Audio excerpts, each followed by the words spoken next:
Folks, good morning. Mike Flanagan here with you here on Inside Bowling. We're going to be bringing you the 2022 Ebonite Winter Classic. Under a little bit of a delay here. There's been some players that got here a little bit late, so we have no action yet. I know we were supposed to get started about 8 minutes ago with practice, but no practice yet. I just wanted to pop on here, let you know that we are going to get started here in just a few minutes right here on Inside Bowling. Glad you're with us this morning. Looking forward to bringing you 7 games of qualifying here on the A squad. We have 3 squads for you today, A, B, and C squads all throughout the day. Probably be on until about 11 o'clock here tonight, but just wanted to pop on just for a second because I know there were a lot of people in the chat probably wondering what was going on, so I just wanted to let you know. Looks like Joe's going to make some announcements. Take you out to the lanes here. Okay, need to recognize our sponsors for this tournament and for the season. Ebonite Bowling Products has been our title sponsor for our bowling equipment for a number of years. We appreciate their continued sponsorship. The Waterloo Convention and Visitors Bureau, they put a lot of money into these tournaments since 2011. I think it's somewhere in the neighborhood of $140,000 that they've donated to the prize funds. Quick Star, Quick Trip, so when you gas up, be sure you use Quick Star here. Brendan Steen with the Steen team has been a sponsor for a number of years. Budweiser, Bud Light. Hampton Inn has provided our room for Mike Flanagan, who's doing the live stream again. So if you have friends that want to tune in, check out insidebowling.com, and there'll be a link there to the live stream. And another sponsor is the OP on Ridgeway, who provided some prizes for our practice session last night. I do have an open spot if there's somebody here that would like to bowl. Also, we are not using 1 and 2 this squad, so just ignore that one when you do the skip. Do have some former champions bowling on this squad. I'd like to recognize those. Dan Healy is bowling. Dave Berries, Nate Stubler, and Tom Hess, multiple champions. So, thanks guys. Good luck today. Also, our skip procedure for today, making it easy on you. We're going to skip 1, skip 2, skip 1, skip 2, skip 1, skip 2. So easy to remember. We'll turn them on here shortly for 10 minutes of shadow balls and get it going.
Folks, we haven't started practice yet. Somebody must have bumped the button. Hold up, please.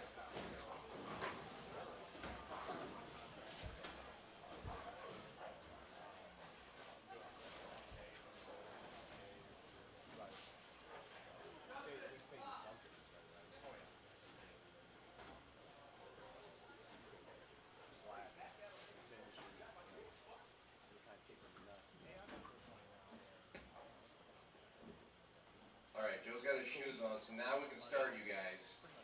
Go ahead and press the next and then play now buttons if you haven't already. I will give you a hold up or a 1 minute warning because I had to put these on manual now so they will not time out. I will give you a message when practice is over and we can start together. Go ahead and begin your 10 minutes of practice.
now complete.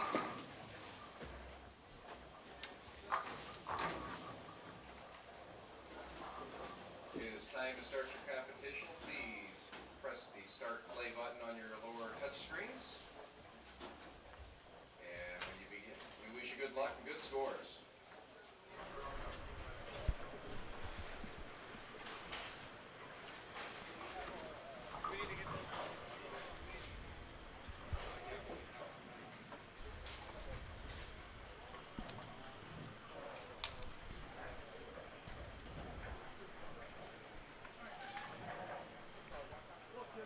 And good morning, everyone. Welcome into the 2023 Ebonite Winter Classic. My name is Mike Flanagan. I'd like to welcome you into our stream here today from Waterloo, Iowa. We've got a great one for you here today. We've got 7 games of qualifying. I know some folks have been asking for that oil pattern. I'll pop that up on the screen here in just a second. We're going to take you out to lanes 19 through 22 to get things started, where we have Joe Engelkiss, our tournament director, taking to the lanes here right now. Bowling with Dan Healy, Quentin Bolin, and Tom Hess.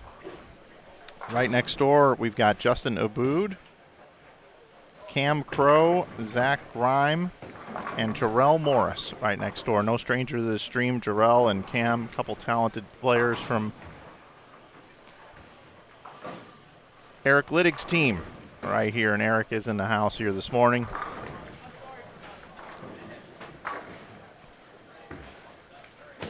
Folks wanted to look at this oil pattern, so we will pop it up on the screen for you right now, and I will give you my interpretation of it as I am also looking at it here for the first time. This is a picture of it. It's not a PDF, so apologies for the quality there, but this pattern is 39 feet in length.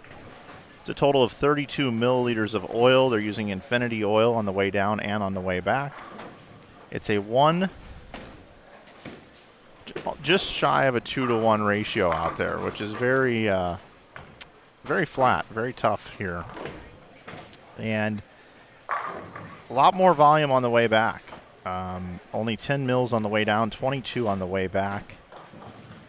Brush sets down at 34 feet on the way back and applies 22 milliliters back. The 2-to-2s is what we always look at. That's the flattest of the oil. So 7 loads are 2-to-2 on the way down and on the way back combined. So that gets that brush really wet, which means there's less friction in the outside part of the lane. It's very flat. And we should see a moderate to low scoring pace here today.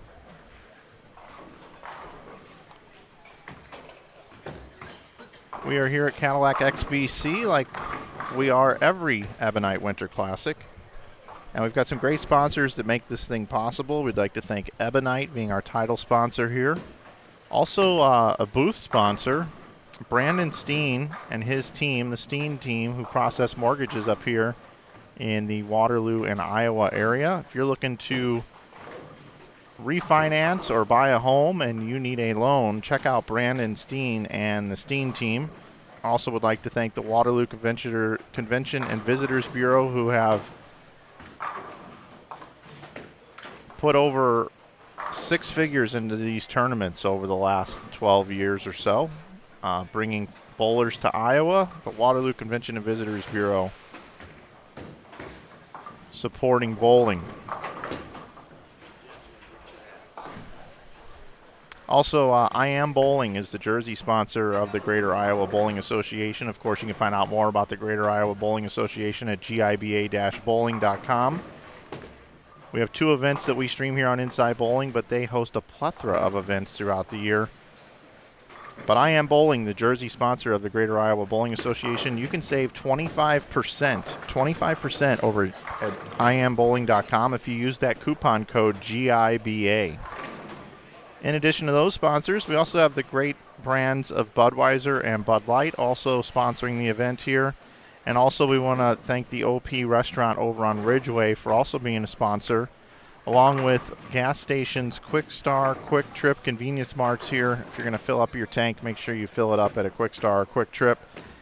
The Hampton Inn is the official hotel sponsor of the 2023 Ebonite Winter Classic. That's where I stay when I'm here. And of course, here on Inside Bowling, we have a website, InsideBowling.com, where we sell merch. and we sell t-shirts and hoodies and various other cool things, bowling, baseball cards, stuff like that. And if you'd like to support our stream, you can do so in a couple of different ways. You can head over and pick up some merch from our website, and you can save 15% with coupon code YouTube, which is on the bottom left of your screen. Or you can also take advantage of our Super Chat feature here on YouTube, where you can, if you have any particular questions you'd like to be asked or you want something to be seen, that's a way you can do so. You can get involved with our program here with our Super Chat as well. I believe that just about covers it. One other cool thing, Cadillac XBC Bowling Center here will be the home to a PWBA stop this summer, which is going to be pretty cool. So I know they're looking forward to that. I'm going to head over to pwba.com right now. And let's go ahead and take a look at that schedule. I can tell you when they're coming here. So going to be the PWBA Championship Week here in Waterloo, August 8th through the 15th. And there will be the Waterloo Open contested here, the Pepsi Open, and the PWBA Tour Championship will be the major on the PWBA Tour schedule. For those of you that are watching right now live on YouTube, I'm going to post that link in the chat now. Let me check in and see how everybody's doing here. Hello to Jordan Schottmer. How are you? Max Hunter cheering on Quentin and Hess. Shout out to Alec Peck, who's cheering for Mike Peck. Oil pattern's been displayed, so took care of that one for you. Hello to Alex. And Deacon says, I must be old school, but how do these guys bowl in a hoodie? You got to be pretty hot and sweaty all day. Well, it's a little cold in the bowling center. And hello to George.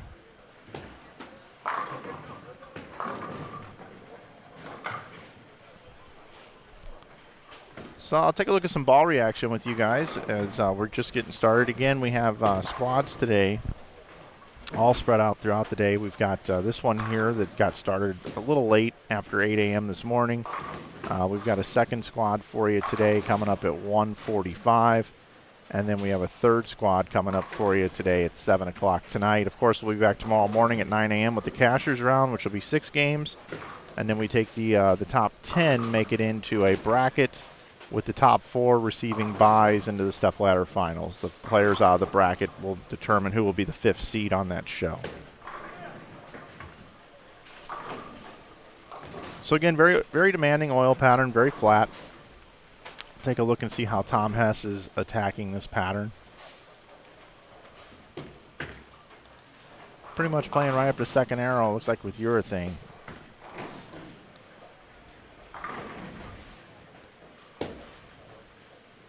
Yeah, Tom Hess is not bowling the PBA 50 in Canton today. You are correct, because he is here bowling in Waterloo.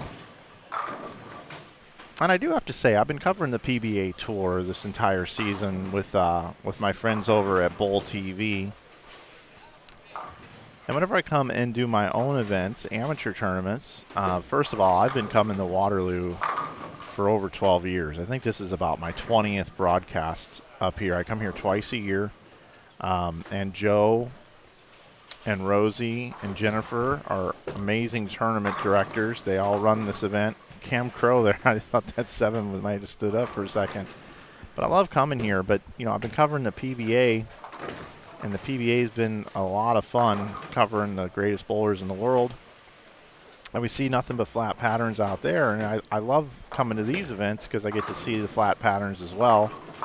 But you get to see, you know, a notch below, you know, the greatest bowlers in the world. You know, these are a lot of college players and the best bowlers in Iowa and neighboring states that come to bowl this one every year. It's a great prize fund. There's a lot of added money in this thing. And it's very evenly distributed. You know, this isn't a $10,000 top prize. Here it's much more evenly distributed.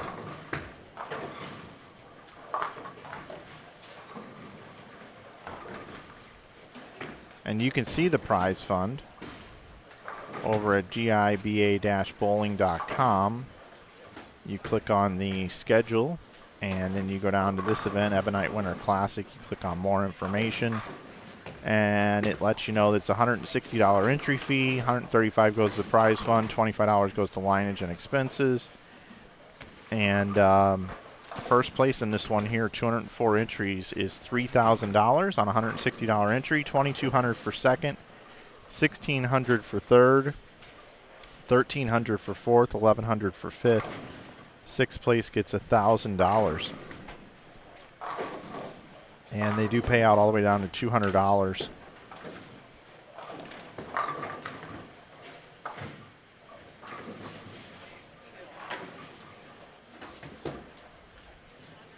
One in three payout in this event.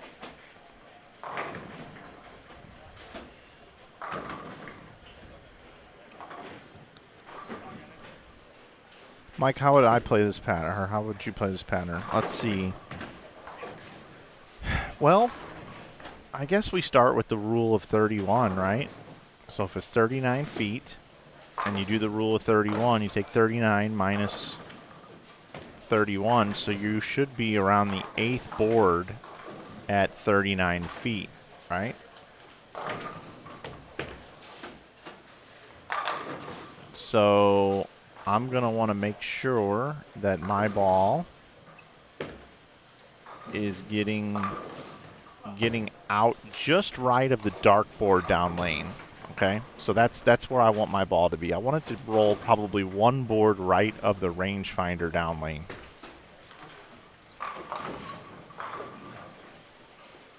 And I would probably start out pretty straight. So I would probably I like that look from Joe right there. That was just a board or two right of the rangefinder down lane, softer ball speed. I would probably play this pattern somewhere around 13 or 14, so in between the second and third arrow. And at the end of the pattern, I would probably want to be around 8 or 9 at the rangefinder down lane. Probably with a very medium controlled ball. I don't want that ball hooking a lot off the end of the pattern. And I probably wouldn't be using a ton of surface. Probably like 2,000. 2,000 would probably be what I would use.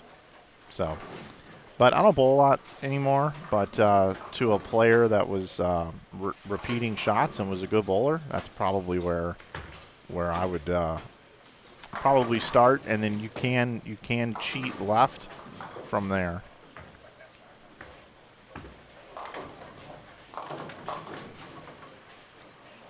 It is Brunswick Pro Lane surface, which is one of the slickest lane surfaces that we have, that we ever see. So the oil does play a little bit slicker on what we see here, less friction.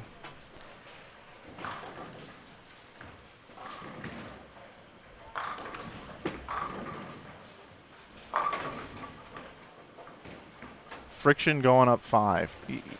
I mean, guys can play up 5. We're seeing it right here. The problem is with the lane installs, the topography of the lanes. This center isn't notoriously known for being really good outside.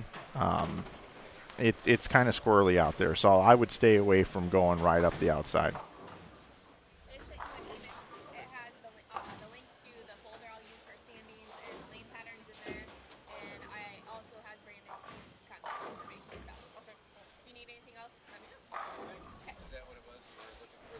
All right, just got some information. I'll be able to get you guys the standings throughout and everything. So Jennifer coming up giving me some info.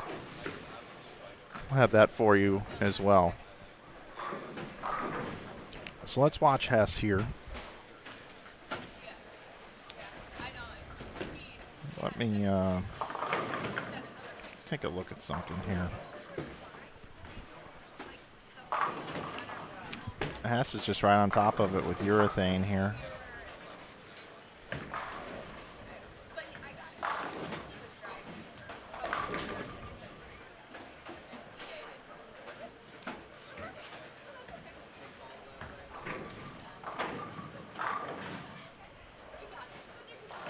Let's take a look at Quentin Bolin here. We'll just kind of zoom in on this a little bit. It's pretty good. Pretty good area.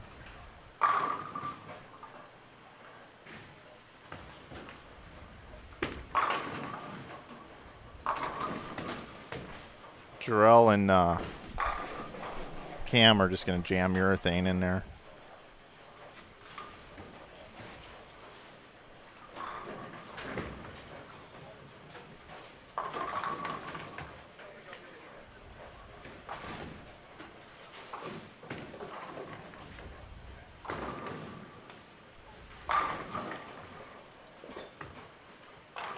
Cam's got a great look this morning. He's also got a nice haircut. I like his haircut today.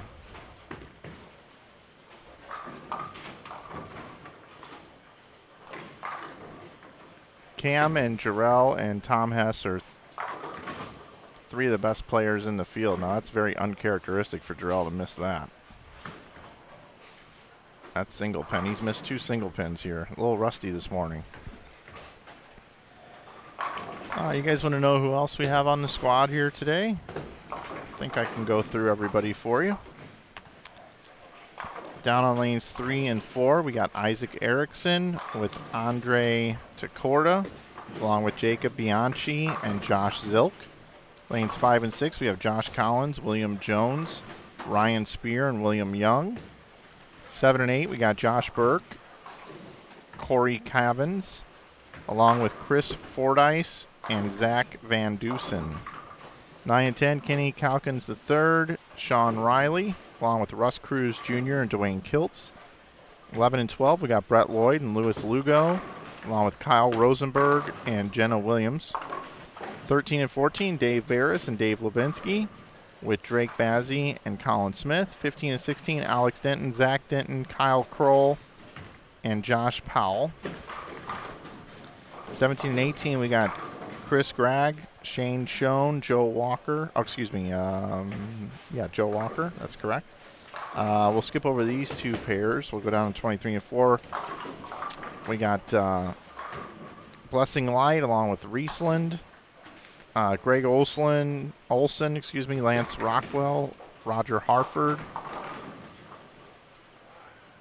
Ryan Swiderski, Rodney Jackson, Seth Tegtmeyer.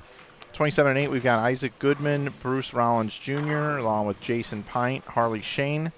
29 and 30, we got Mastriani, I don't know the first name here, John Monins, Nate Stubler. 31 and 32, Brett Bumgartner, Troy Fuller, and Mike Peck and Ryan Powers. 33 and 34, Darren Bloomquist and Donovan Grubaugh, along with Alec Dirks and Kai Yamada. And 35 and 36, we got Anthony Dodge, Samantha Dodge, Brandon Dodge, and Rick Reidler. So that's our field here today. I believe they have squads listed over at GIBA-bowling.com. Let's see what else we have going on here in the chat. Good morning, Mike. Nice day to watch some bowling. Hey, what's up, Sue? How you doing? Wonder if Cam and his partner were at the Bradley this year, both lefties playing up the outside. I don't know if they were at the Bradley or not. Not sure on that one.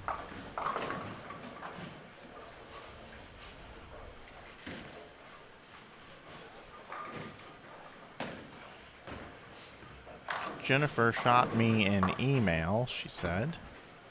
Standings and the lane pattern and other info.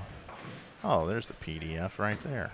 Why didn't I just download that? Alright, that's good info. Let's see what else I got here. Standings. Yeah, hey, by the way, Brandon Steen, our sponsor of the stream here this weekend. If you're looking for information regarding what Brandon does, you can head over to brandonsteen.com. It's Brandon, BRANDONSTEEN, brandonsteen.com with guaranteed rate. He can help you with no-fee personal loans, first-time home buyers.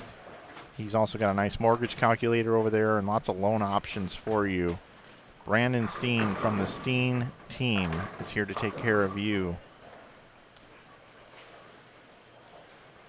you can reach Brandon at 319-464-5434.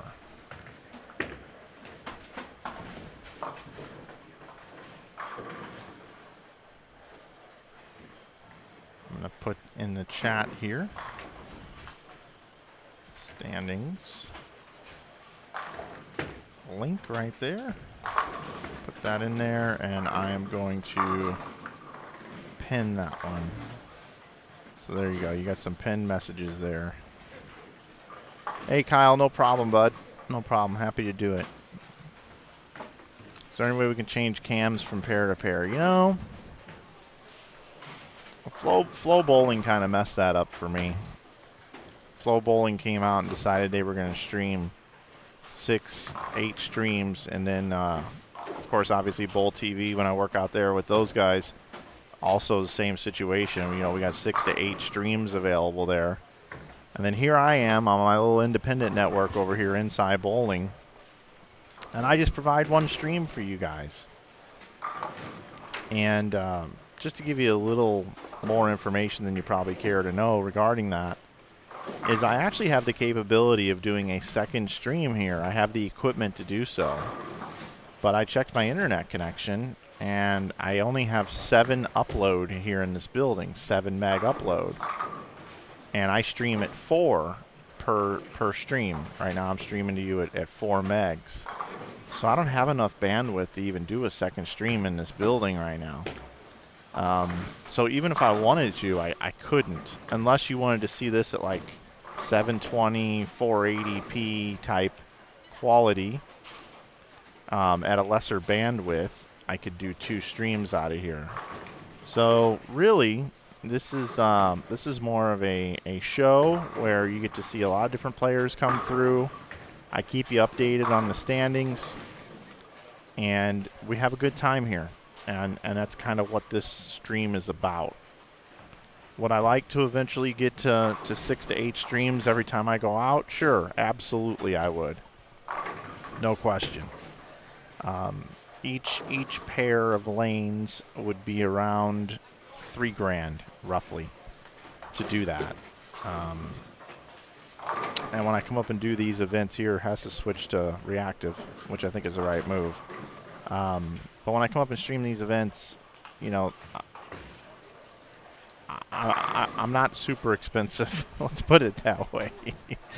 This event gives a lot of money back to the bowlers, and I've been doing this for quite a while for Joe and the bowlers up here. So I just have one stream for you here, folks, and I know that it's become commonplace that there's 6 to 8 streams. I get it. I get it. And I wish I could do it for you, but the InsideBowling.com live stream budget doesn't necessarily call for that right now. Maybe at Maple. Maybe at Maple. They got a little better internet over there. Maybe at Maple I could figure that out. So it's a great question, and it kind of pains me that I don't have more for you here. Joe Engelk's kind of figuring it out. But you guys know I love you, right? So, and I appreciate everybody that's supported this streaming platform and this brand, Inside Bowling, over the years. I mean, it's greatly appreciated. I really do appreciate you guys. So thank you.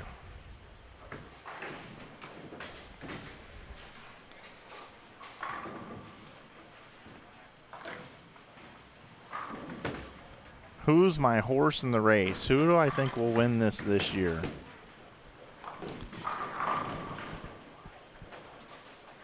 This is a tricky oil pattern. Well, the left looks pretty good with urethane early here, just looking at Cam. But I kind of said coming in, you know, I just looked over the roster like 3 days ago, so it may have changed. So, but I kind of said Nick Pate, who'll be bowling C Squad tonight, and Sid Brummett are bowling together. I kind of like the tour guys. You know, I like Nick Pate, I like Hess, and then I like, you know, the top 10 collegiate players that have entered this event. A guy like Cam Crow, especially when the left has a look. I would think Cam would be tough. Nate Stubler would be tough. But, Dave Barris, I don't know how Dave's been bowling lately. I haven't really seen him compete. I don't think he's bowled one of these in a while. But Dave Barris would be another guy. I think Chad Nelson's bowling. This is right up Chad Nelson's alley. Pun intended. But I'll go over more of that. I'll go over more of that here in a game or two. I'll dissect the 3-squad list. Let's see. Cam was at the Bradley. Oh, okay. Got it. Thanks, Mike, for streaming. No problem, Daryl. Appreciate you. Let's see. I bowled a Pro-Am at Super Bowl in Peru. Nate Stubler's home base with Kenny Calkins III, the year he won that tournament, and the Peterson. Yeah, Kenny's very talented. He's made it. He's made it to the finals here before. I think he finished second one year. Very much appreciate the one stream. Yeah, no problem. No problem. You do a great job, man. Always there for the viewers. Yeah, sure. No problem. Thanks, Dan. This is at Cadillac XBC in Waterloo, Iowa, is where we are. You guys liked my Critical Mass YouTube video I put out? Well, thank you for that. What pattern today? I will get you that in just a second. Joe, look up and click on the link that Mike posted. The standings, in fact, yep, the pattern is in that link I posted. Thank you, Tyson. Can we see Jason Pint? I will make a point when he comes through here to do so. Mike Peck is the guy to look out for, Alec says. And Kyle's rooting for Joe Engelkist to win the whole tournament. Well, Joe Engelkist's got a nice little look here on the lanes. He's got 4 in a row looking for 5. And he is throwing in about the 8th board down lane, which is pretty much where you want to cross. I should check a few other things here. I always plug all this stuff in and I hope it works. This stuff kind of sits in a closet. So this is my wireless microphone.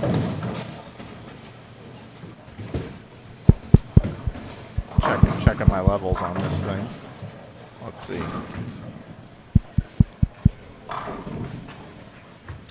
So let's turn that down a little bit. Turn that down a little bit. Let's see if this thing works.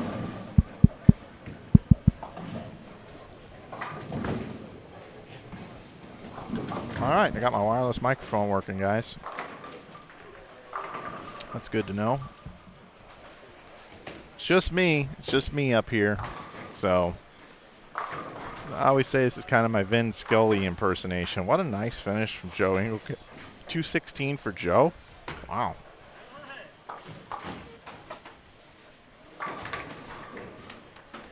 Maybe I'll interview him. Let's see how that works.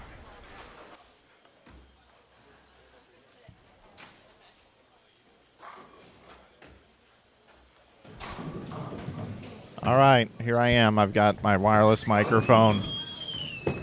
I'm gonna for the first time ever interview Joe Engelkist. Right off the lanes. I'm down here with Joe Engelkist, who just bowled 216. What's it like to beat Tom Hess? Oh, we got a long way to go. I don't know if I'm going to say anything about that. But, yeah, I finally got loose and lined up a little bit and kind of got into the flow and threw some good shots there at the end of the game. Tommy's struggling a little bit with finding his urethane reaction he had last night in practice. Didn't look too good today. So he's going with something different here now, but still struggling. What ball are you using? It looks like you're targeting about the 8th board at the end of the pattern. Yeah, that's where I'm trying to get to, and I'm using a Envy Tour, brand new ball. I just drilled it Thursday and threw it a little bit in league Thursday night, but I really like the reaction. It's got a lot of surface, but it doesn't give me over-under, which on these tougher patterns should work pretty good. You think it's going to be pretty low scoring this year here? I think so. 1.81 to 1 base ratio is pretty flat. So, yeah, we'll see how the transition hits. There's a few guys striking, but I don't see a ton of them. So, I think it'll be low. Thanks, man. Yeah, you bet. How's Dave today? I'm all right, man. Good to see you. Dave Lubinsky going to be coming through here now. I'm going to turn off this microphone and put on my headset now.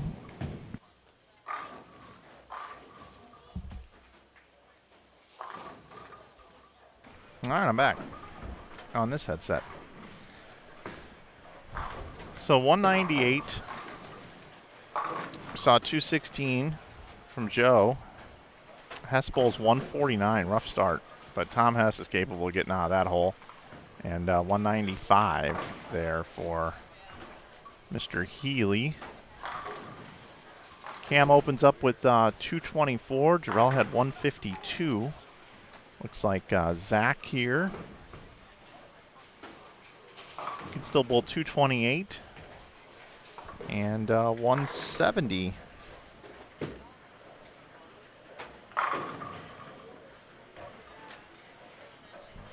The max for Justin, it looks like. So you do see some 200s out there, not a ton, but you do see some.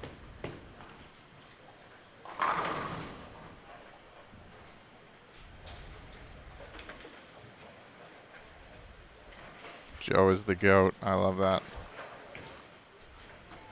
If you're looking for the squad list, GIBA-bowling.com. Just put that in the chat for you. I want to welcome in all of our viewers here this morning for our opening round of coverage here from Cadillac XBC here in Waterloo, Iowa. My name is Mike Flanagan here at Inside Bowling. I want to thank everybody that's been supporting our streams for the past 12 years. Can't believe it's been 12 years we've been streaming. Actually, I think we're going on 13 now. Website was launched August 2010. What is this, 2023 now? I guess so. It says it on the bottom of the screen. Okay. All right. 13 years of streaming.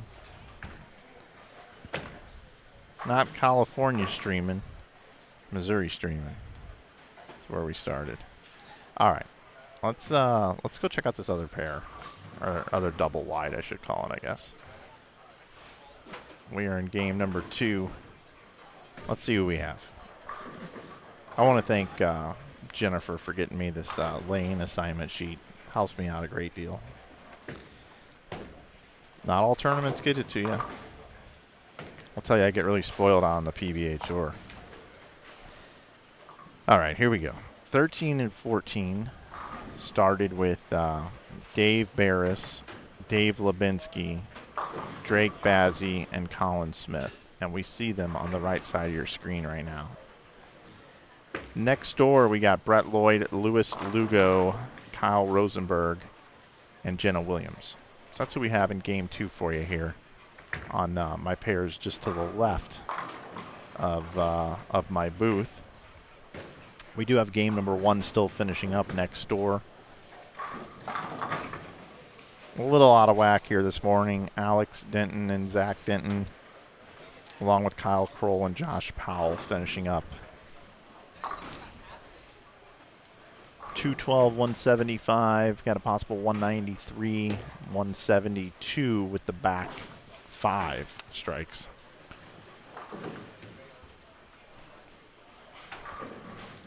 All right, let's see. Is Tom going to join me in the booth later? He normally does.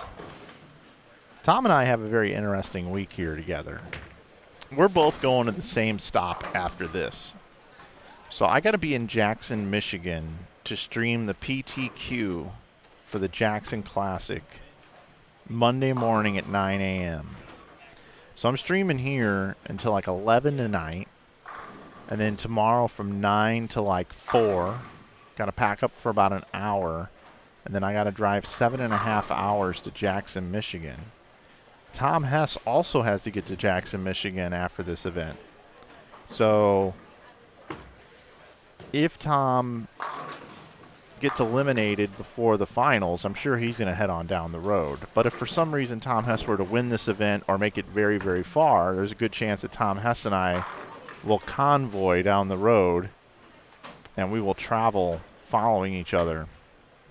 I rented a car yesterday in St. Louis, and I returned that car in St. Louis on April the 2nd. So I've got quite a long road here ahead of me the next month, as I will leave here and go to the PBA Jackson Classic. Then I'm going to the Tournament of Champions, be streaming the Hall of Fame banquet and Hall of Fame induction ceremony, and then the Tournament of Champions.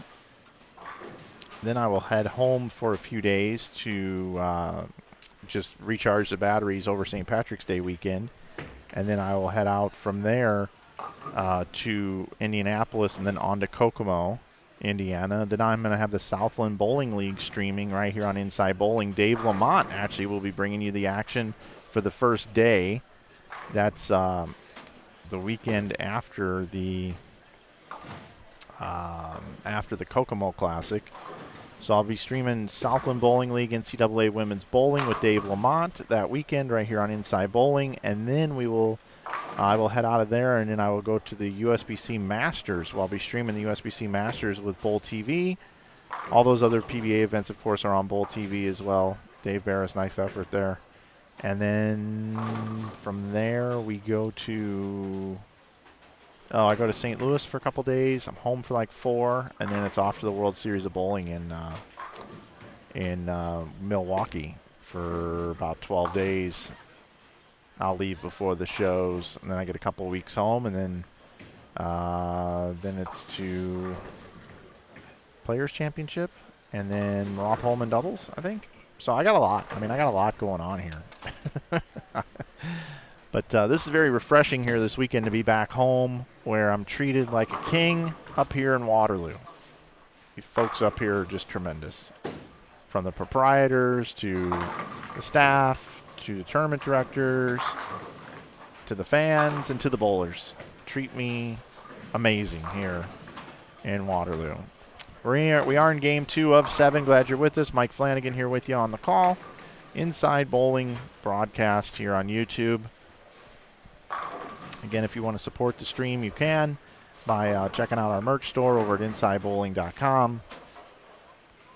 You can also support us through the Super Chat. Beef and Barnesy Show, man, they've been getting tons of Super Chats. It's pretty cool to see that. Folks firing in their questions. Pretty neat.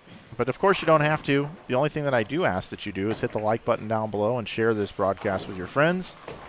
That's kind of the fee for being here. Tell people about what we're doing. Let's see what else we got here. How's Roger Hartford bowling? We'll find out in a minute. Do you have the link for the squad lists? I put that in there. Never mind. I'm a little behind. Kenny Seymour, what's up, Kenny? Good to see you, buddy. Joe has done a great job. Hello, Buenos Dias. I'm in B Squad if you want me to pick you up anything on my way there. Yeah, that's a loaded question. I will tell you, I have found a new restaurant chain that I do like.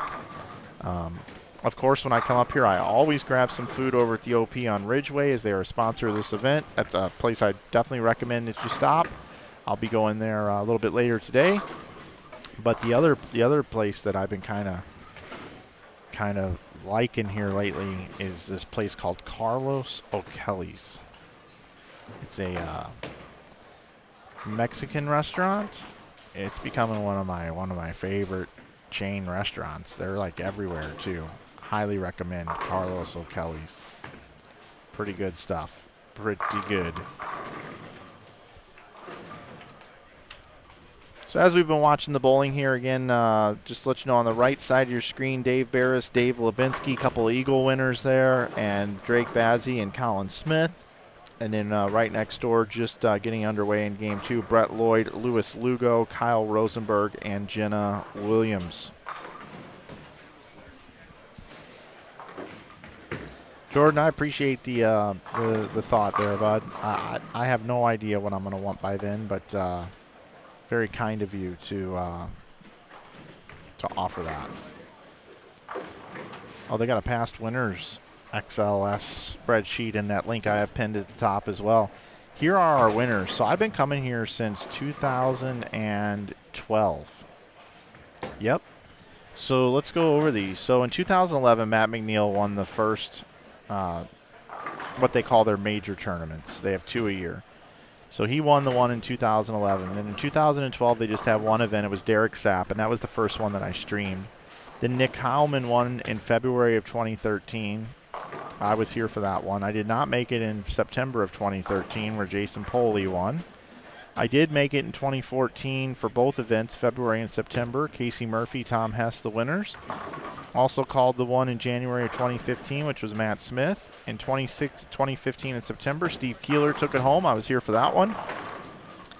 2016 in February, Dave Barris won, and then in 2016 in September, Casey Murphy won. I was here for both of those. Vince Biondo won in March of 2017. I was here for that one. September of 2017, Chris Pearson won. I was not there for that one.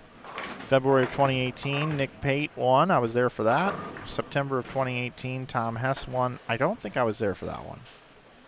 February of 2019 was Michael Martell. I was there for that one. September of 2019, Dave Barris. I was there for that one. February of 2020, Tom Hess won. I was there for that one. Stubler won in September of 2020. I won. I was here for that one. March of 2021 was Dan Healy. I was not there for that one. I had a conflict. September of 2021, Nate Stubler won. I was here for that. Matt Gasson won this event last year. They actually had it in January due to state tournament. Matt Gasson won that one. I was here for that. And I called Chad Nelson winning back in September of 2022. So they have had 2, 4, 6, 8, 10, 12, 14, 16, 18, 20, 22. This is the 23rd major tournament. 23rd. Dating all the way back to 2011. I'll tell you what, don't take these things for granted either, folks. I was talking to Joe Engelkiss about 5 years ago. He was contemplating retirement 5 years ago. I need to bust his balls a little bit about that. He was really thinking about giving it up, and here we are 5 years later still doing it. Not going to be able to do it forever, though. Just like I won't be able to stream forever either. So hopefully one day when we look back at all this beginning of live streaming and this network here, Inside Bowling, hopefully one day when this is gone, folks will say, man, that was cool. That was cool when Mike used to go up to Iowa and stream those tournaments. It's kind of sad to think about, really, but at the same time, you know, you do think about that kind of stuff. You don't know what you have until it's gone, you know. Joe's events fill up every time. They're full. You know, takes a couple weeks to get the tournaments full, but he does get them full. Always on a demanding condition. It's pretty awesome. Pretty awesome what goes on here. Dan says they look brutal. They're hard. They're hard. But honestly, and maybe this is just me from calling the PBA Tour here recently, but pick your spares. I mean, seriously, pick your spares you're going to cash in this tournament. You can't be flagging 2 pins and missing the 2-8, and that's good right there. I love what Dave Barris is doing. He is legitimately playing like out around 8 down lane. I have established that is where you want to be, 9 or 8 at the dark board down lane. That's it. Good morning, Jerry. How are you, sir?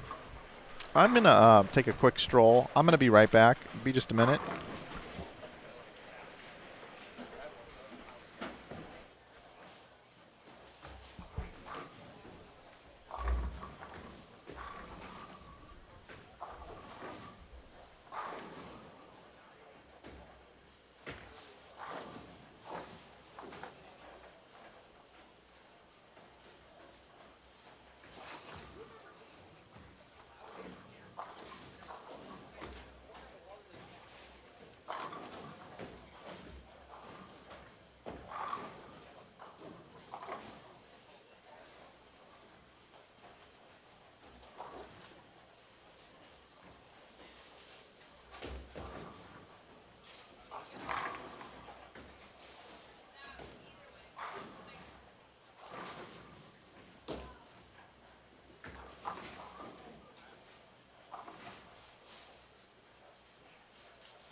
All right, did a little walking around here, and Spencer Robar's got in the tournament.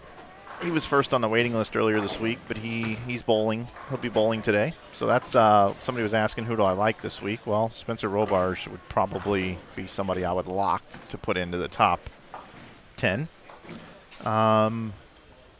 And I guess Nick Pate and Sid Brummett are going to bowl on B squad today. They moved to B from C. So there's a little update there for you.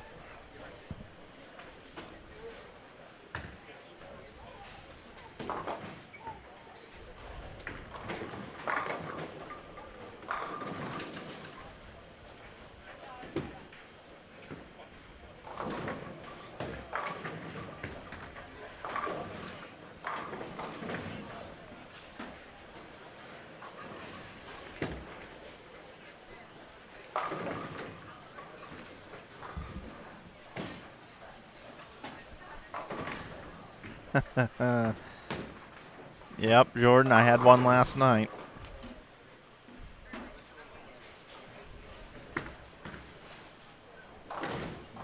Yeah, to those of you that are watching that are bowling later today, I'm going to make this very, very simple for you.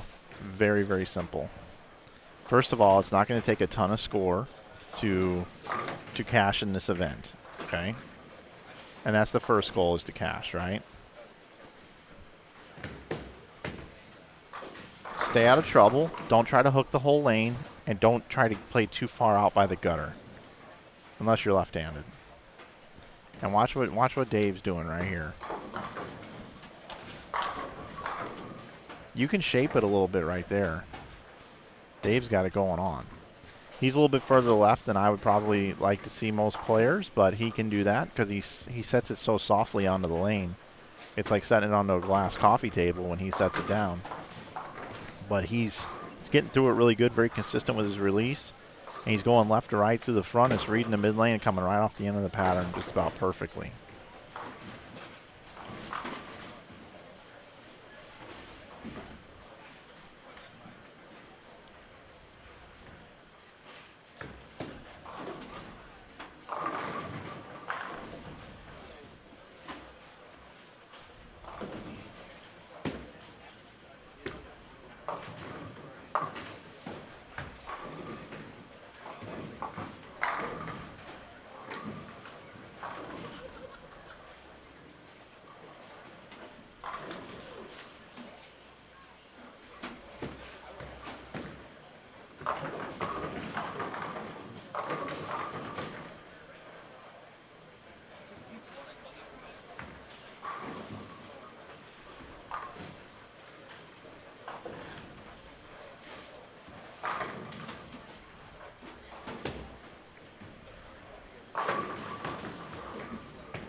That's going to hook a little early there. Oh, Dave Barris with a nice break.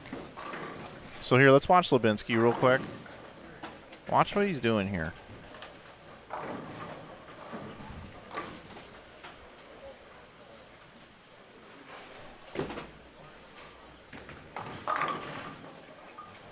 He's getting a little bit further right, just a little bit earlier.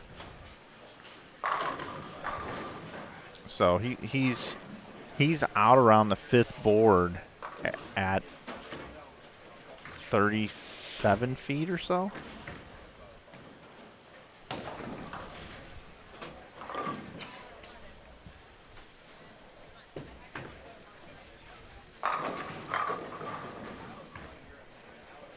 It's a nice shot from Jenna Williams. Look good. Here's Dave again. A little bit further inside of target, down lane on that one, but still hits the pocket. Dave's in good shape. He's got a great look out there.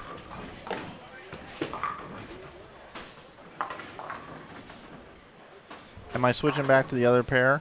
I've just been kind of camping out. I can go over there for a moment. I also thought about getting kind of crazy here, but it's early in the day. I was maybe building one of my double wide score things that I do from time to time. But yeah, we can take a minute to go next door if you like. Over here on 19 and 20, 21 and 22, we've got Alex Denton, Zach Denton, Kyle Kroll, Josh Powell, along with Chris Gragg, Shane Schoen, and Joe Walker. Take a look and see how those players are faring. See Kyle Kroll, he's done pretty well in these events. He's a good player. Clean through 5, which is basically exactly what you want to be doing. Just want to bowl clean games, fill frames, catch a double here and there. Oh, that's way right. You don't want to be that close to the gutter, that's for sure.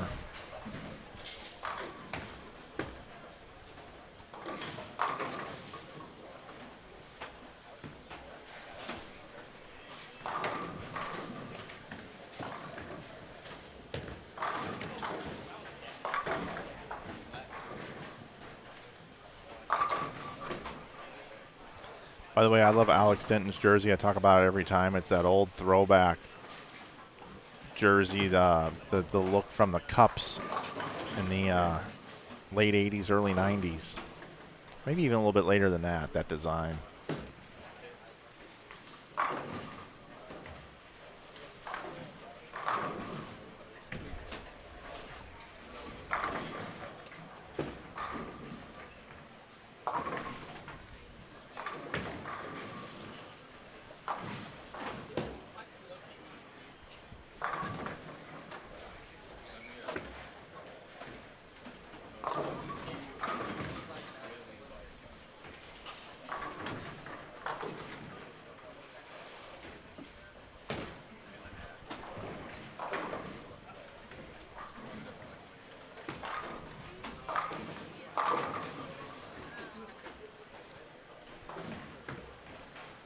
See how Josh Powell is attacking the lanes here. He's got a triple. Struck 4 out of 5 times.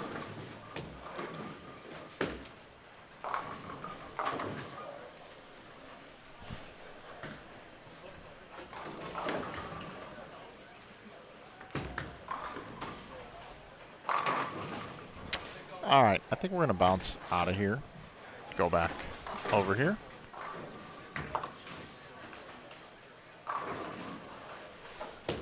We reverse black clouded Dave Lubinsky. We were over here, he was doing well. We leave, and he opens twice.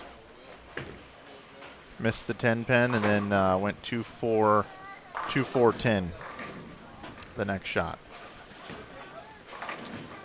I got a little housekeeping to do here.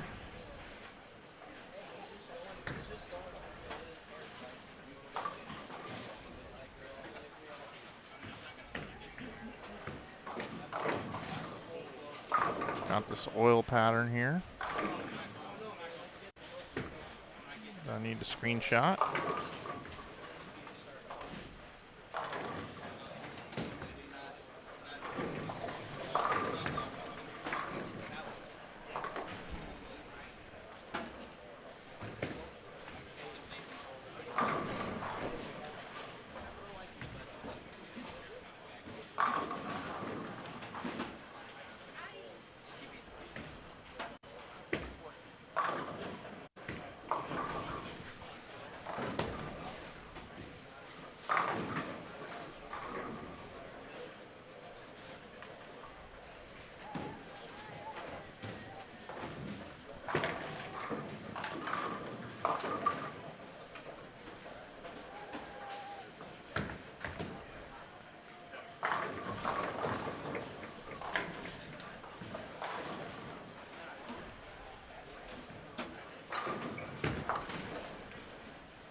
For those of you who wanted to see the oil pattern, there's a better shot of it.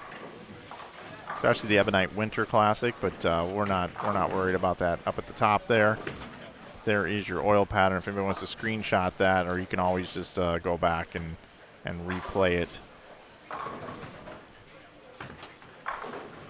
Hook, little firm there. I like where it was down lane, but just seemed a little firm on that one.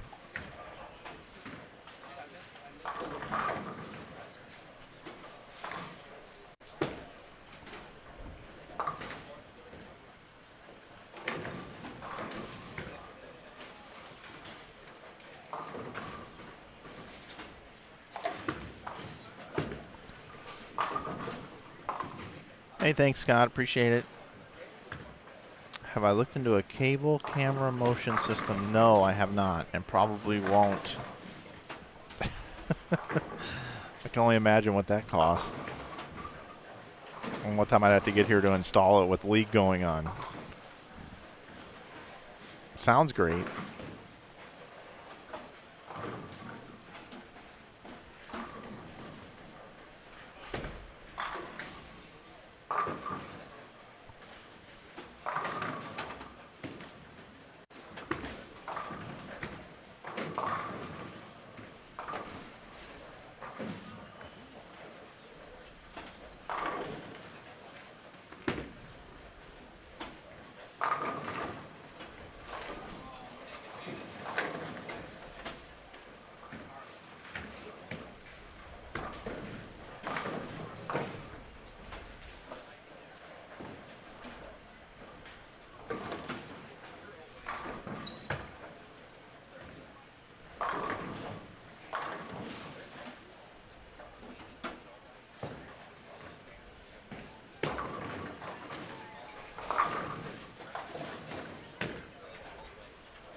All right, so let's see how I can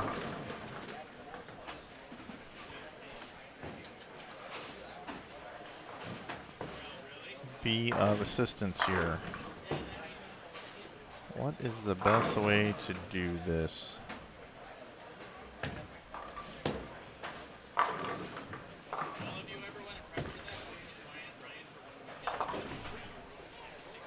Oh, nice. All right, I got all kinds of good information for you guys. Well, let's see. I guess I will... I have the standings. I'm trying to figure out the best way to do it. I want to screen share it, but that's probably not going to work the best. So I guess I'm going to have to just do screenshots, I guess. I think I'm going to do top 30. I'm going to do top 32 for you. All right.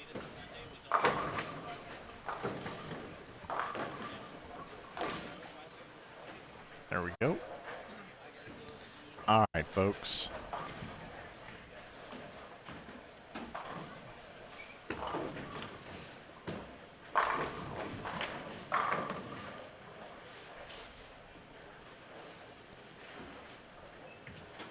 This information is available on the link I have pinned in the chat. However, here are your standings after game number 1. Seth Tegmeyer bowled 280 the first game. He sits at 80 over. William Jones is second at plus 67. Drake Bazzi third at plus 48. Dave Levinsky fourth at plus 43, along with Donovan Grubaugh. Brandon Dodge is sixth at plus 36. Seventh is Louis Lugo at plus 29. Zach Grime is eighth at plus 28. Samantha Dodge is ninth at plus 26. 10th is Cam Crow at plus 24. Kenny Calkins the third, bowled 223. He's plus 23 after one. Anthony Dodge is 12th at plus 21. Currently right now, 23 players are plus. Again, that information is available in the link I have posted here in the chat.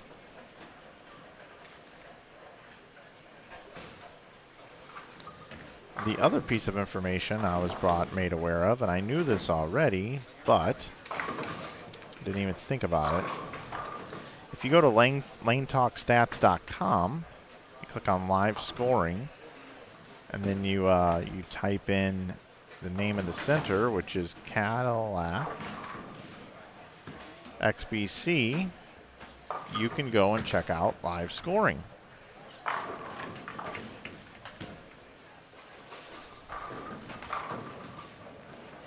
The problem is we don't have the person's real names in there, so I don't know how much help that is. But I just put the link in the chat.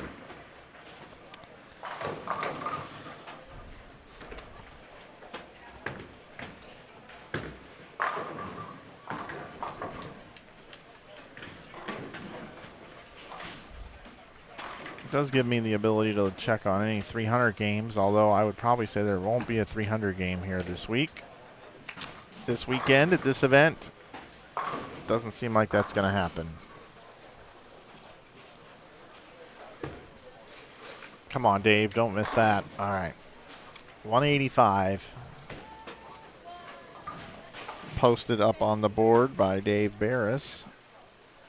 Looks like 237 from Drake Bazzi.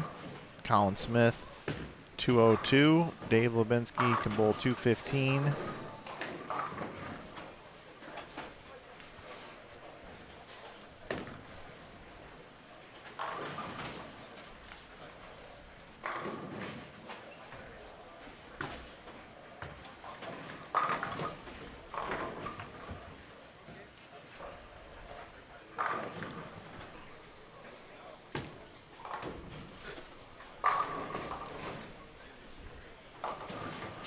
Nice game there for Dave. Jenna Williams looking to double it up here in the ninth. Just really firm on that right lane is what I'm seeing. Last couple shots over there we've seen. All right, we're going to bounce out of here because we got a big score here coming up. Looks like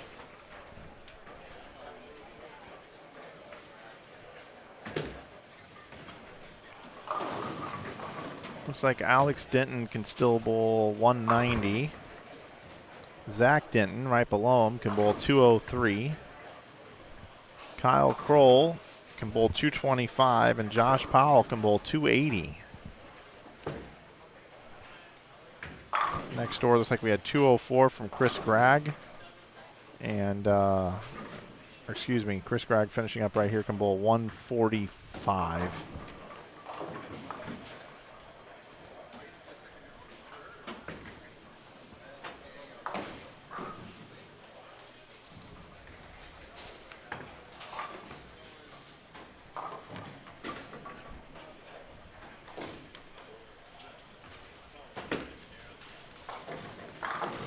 So Josh Powell can bowl 280.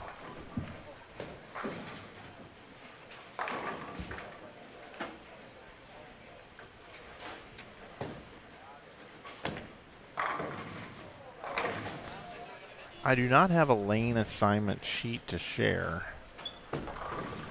And they're not following all the letters that they say on the sheet either, because that's playing little tricks on me as well. So it's good, just not perfect.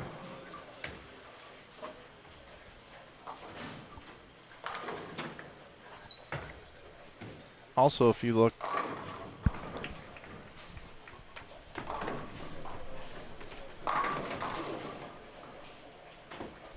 at our scoreboards up above, that's about as level as I can get them because the actual scoreboards in the center aren't perfectly level. So it's as good as I can get them.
Well, it looks like I black clouded Josh Powell, even though we did see him cross over and go Brooklyn earlier to continue his string. But missing the head pin. First time he's done that this game. Covers a spare nonetheless, can still bowl 257.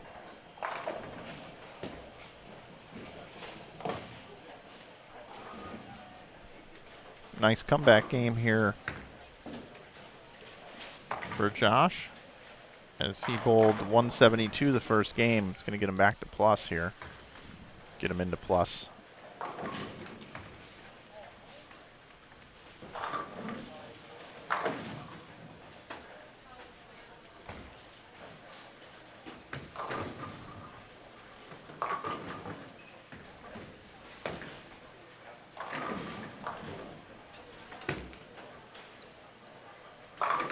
Very nice. Very nice way to finish. Head back over to 15 through 18.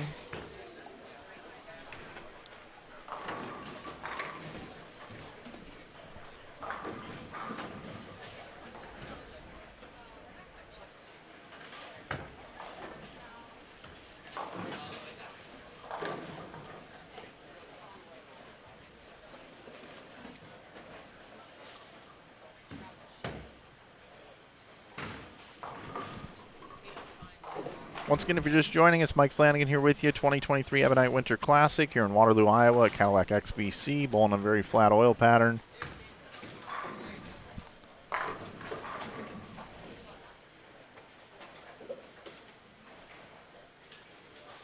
I will pop that up for you again since there's no bowling on the right side there.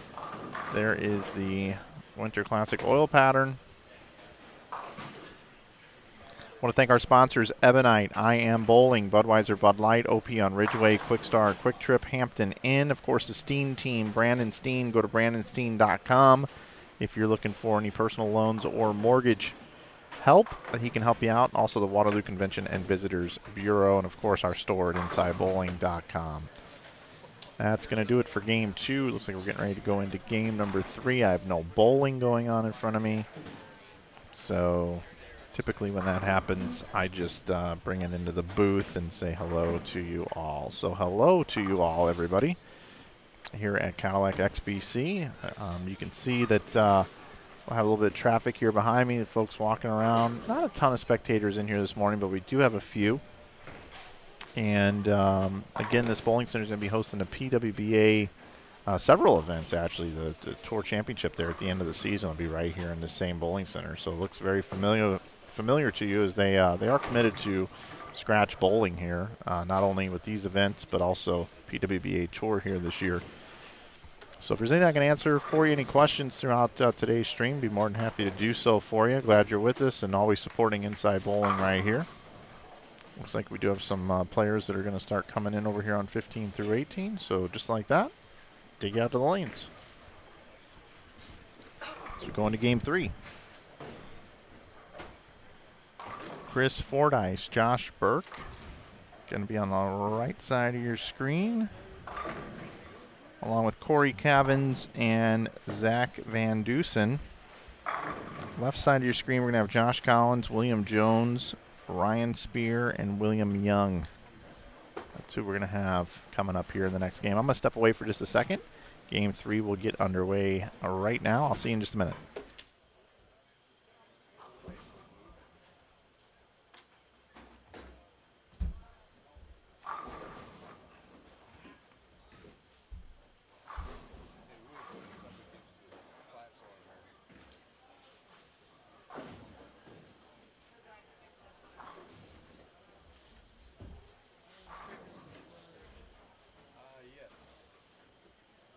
Definitely ready to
folks, I'm going to introduce some more players here. This young man I recognize on lane 21. His name is Brett Lloyd. I actually worked at the team trials this year, and Brett bowled extremely well at the Team USA trials this year.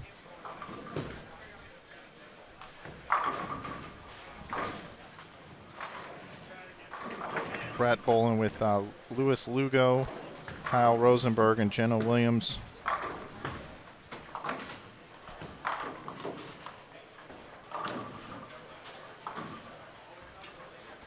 I knew I recognized that style somewhere.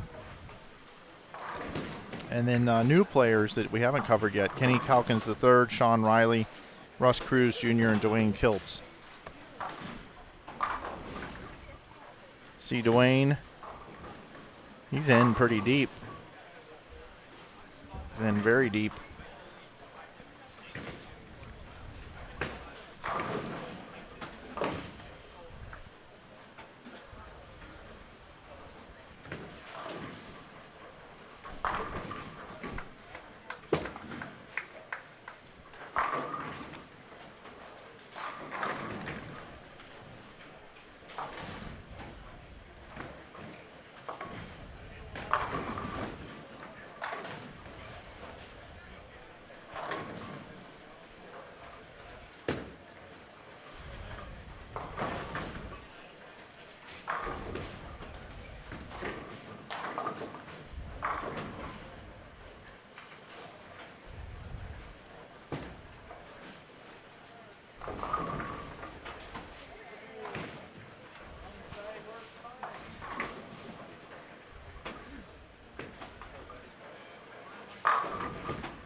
Thank you.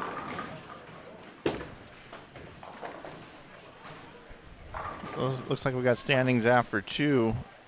Drake Bazzi, your new leader at plus 85. Dave Lubinsky is second at plus 58, along with Zach Grime. Seth Tegmeyer in fourth at plus 52. William Jones is fifth at plus 48.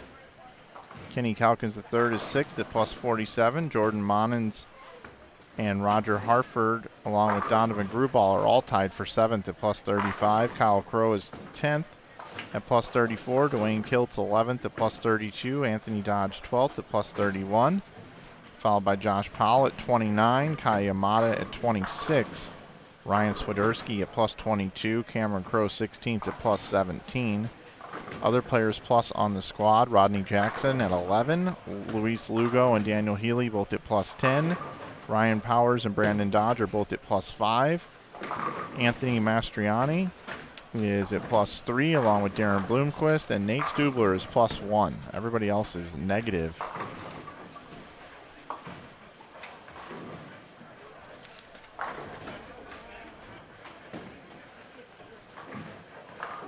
Tom Hess 49th at minus 45.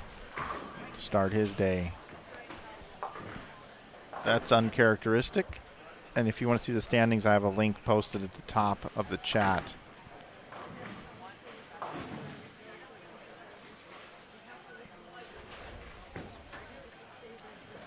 Where all the standings are updated. In that folder underneath A squad.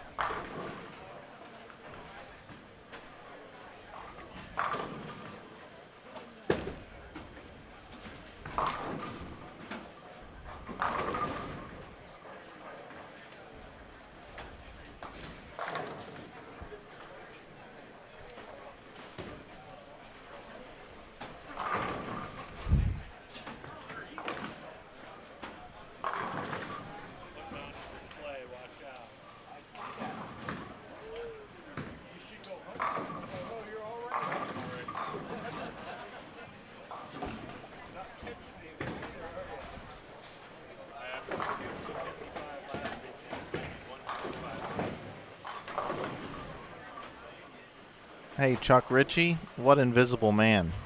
Huh? What invisible man are you talking about in the booth? Because I was gone for a minute? Give me a hard time? Flying solo, buddy. Hope you're doing well. Sean Riley now with a triple.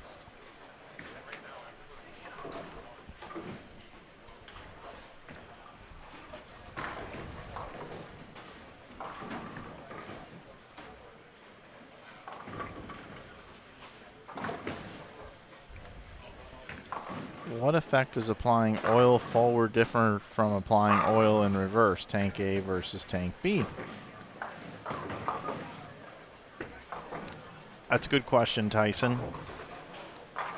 So when you're looking at a lane pattern, okay, so the first things first, let's talk about the lane machine. The lane machine, when it applies those loads of oil, it's applying it to a brush, and the brush is on the lane machine, and it goes from the two board to the two board on both sides of the lane.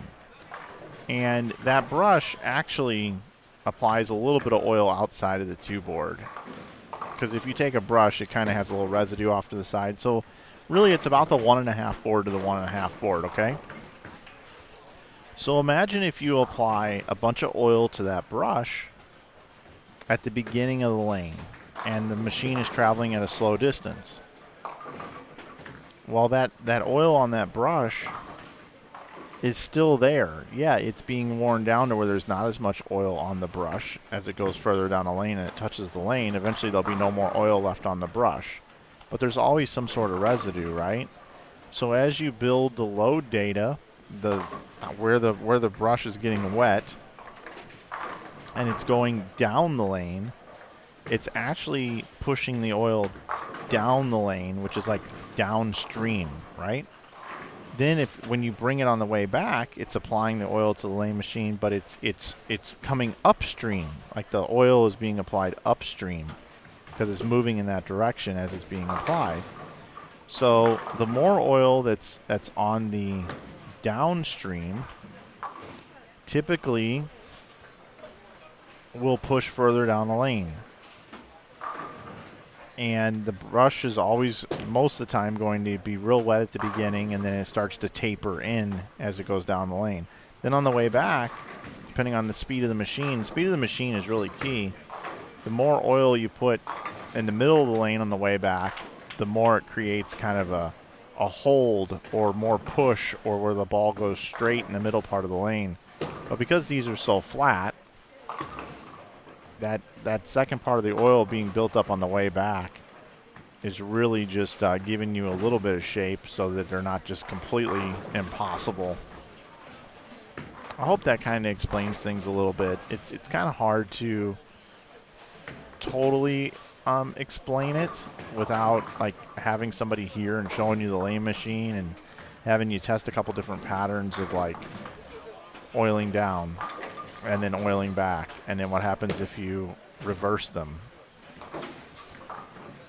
because it does make quite a bit of difference. And then as far as the tanks are concerned, they've allowed you to now be able to put multiple oils in a machine, and you can use one tank and put one oil down, another tank and put another oil down. But in this particular case, they're using the same oil both ways. They're using Infinity oil.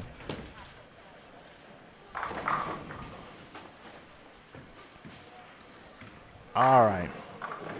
We had a request to go next door. And yes, we can go next door. Right after Kenny throws this shot right here. Kenny sporting his Steen team jersey, by the way. Our booth sponsor here this weekend. All right, we'll go back to the other pair. There's William Jones. William Jones is in 5th currently. And plus 48.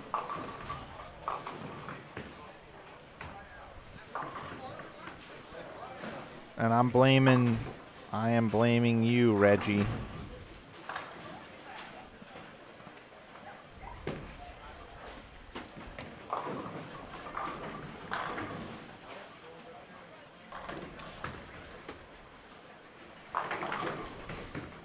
The best thing about, understanding oil patterns too is don't look at the big picture on the screen. Don't look at the picture. You want to look at the load data. So you're looking at the 2 boxes is the most important thing. Don't worry about that thing over on the right. Don't look at that. So when you look at this pattern, okay, you have to imagine the brush is getting hit with 3 loads across the entire brush. That's that 2 to 2, right? And it's moving at 18 speed, which is a medium speed for that lane machine. Then it goes from 7 to 7. It's applying oil on the brush from 7 to 7 after that, which starts at 5 feet. But that doesn't mean that there's no oil on the brush outside of 7 now. It doesn't suddenly, the brush doesn't get completely dry right there, right? But that's what the graph shows. The graph shows that there's no oil there, but there is, because the brush has had 3 loads put on it, 2 to 2. And then it goes 7 to 7, and then 10 to 9. And we're only 12 feet down the lane at that point, right? So there's still quite a bit of oil on that brush, and then it speeds up 18, 18, 22. But by the end of the pattern, see, it only oils 15 feet. It's only applying oil to the brush to 15 feet, but the brush is still on the lane until 39 feet. So it's just taking the rest of the oil that's on the brush, and it's just spinning on the lane. And by the end of the pattern, there's not a whole lot left on that brush. Then when it comes back, it sets the brush down at 35 feet, because you see the reverse brush drop at the very top, 35 feet. And then it applies a 10 to 8 from 34 feet to 28.9, 2 of those at 18 speed. Then 9 to 7 and 6 to 5 at 18 speed. So the machine is moving at a pretty quick pace, really, because the machine can go 10, 14, 18, 22, 26, or 30 speeds, 30 being the fastest, 10 being the slowest. So a lot of times we'll see lane patterns where it starts out with like 4 2 to 2s at 10 speed, which really, really, builds up those heads and really gets that brush really wet so that it's very flat. So there's oil on every board up and down the entire lane. So if you wanted to make a really, really easy pattern, you would do something like this. You would start with 1 2 to 2 on a house pattern, and you would have the machine move at 10 speed, right? So that would apply that oil right there in the front part of the lane. And then your second load data would probably be like 2 9 to 9s at maybe like 10 speed.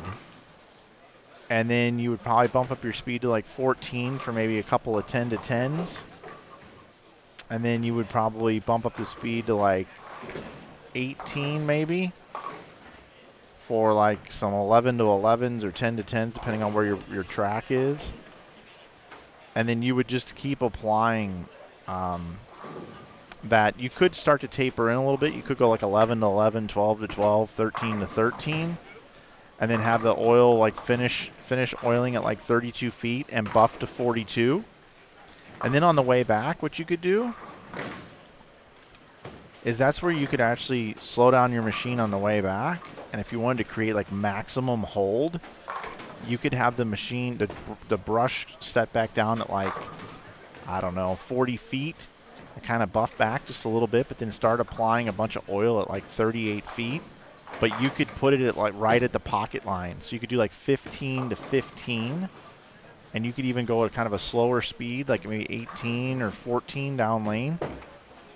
And then that would just put a puddle of oil at like 15 to 15. So if you tug it left, your ball will slide and hit the pocket, right? But if you get it out to the right with rotation as a right-hander, it's going to find dry and it's going to hook back into the pocket. So all we're trying to do is be able to find the easiest path to the head pin. But on this, it's flat pretty much across. So if you miss too far to the right, it just never gets back to the head pin. And if you miss left, because of the length of the pattern and the flatness in the middle, you'll go Brooklyn or through the face or whatever. So they're not impossible, but compared to like a league shot, they're pretty tough.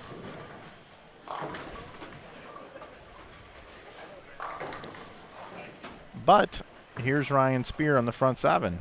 He's making them look easy. Front 8 now for Ryan Spear.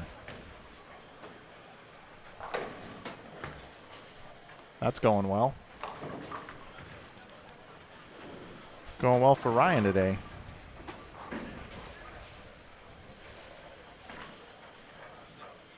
Through 2 games, though, Ryan is minus 23.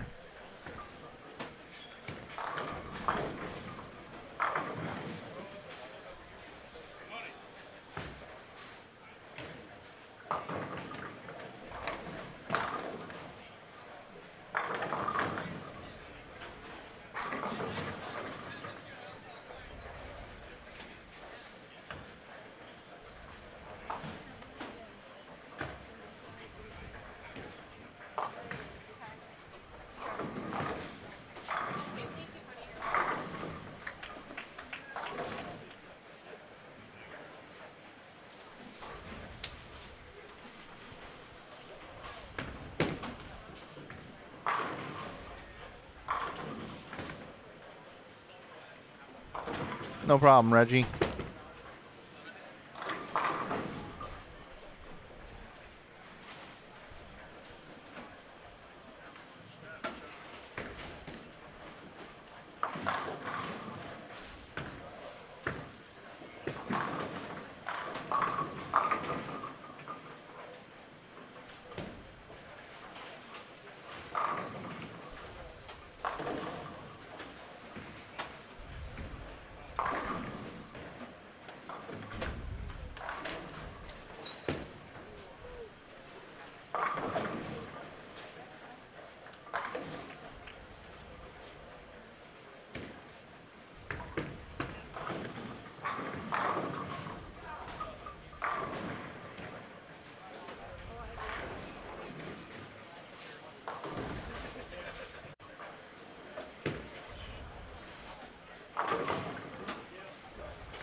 Well, we might have something here.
You know, it wasn't too long ago on this broadcast I said I didn't think we'd have any 300 games.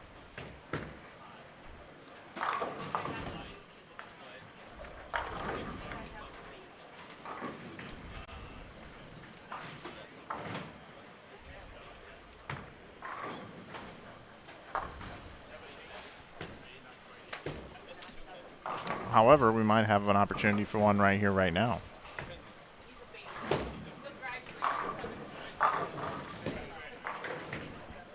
So with the scoring pace extremely low here at the 2023 Ebonite Winter Classic, what we're watching right here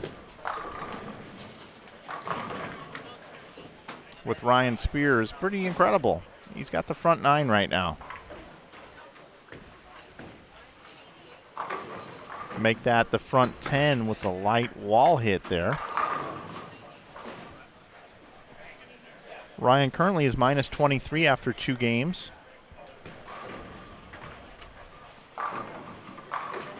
It's averaging just over 187.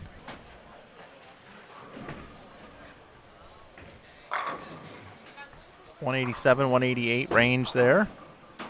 But if he could, he's already in the 280s. If he could bowl 300 this game, that would move him up quite a bit, would put him inside the top 3 in this tournament. Looking to make a big move right here in game 3. Ryan Spear. Ryan bowls with a tennis shoe on his right foot and bowls with a bowling shoe on his left foot. The two-hander. Looking for the front 11 right here in Waterloo. All right, little inside of target, but still can bowl 287 here this game. Pretty incredible feat. Right now, we did have a 280 to open up the day. That 280 was bowled by Seth Techmeyer. That was in game number 1. Drake Bazzi bowled 248. He's our current tournament leader. He bowled 237 the second game.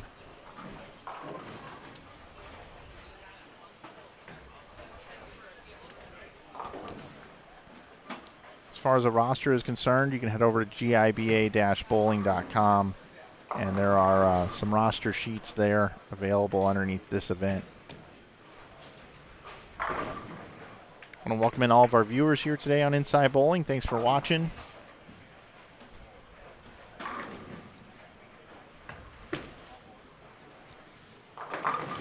This is your first time coming here, welcome. My name is Mike Flanagan. I've been streaming on this platform, on this network for, we were discussing it earlier, about 12 years now. It's been a long time. It's been a long time. We've been coming to Iowa since 2011. What's that? Yeah, sure.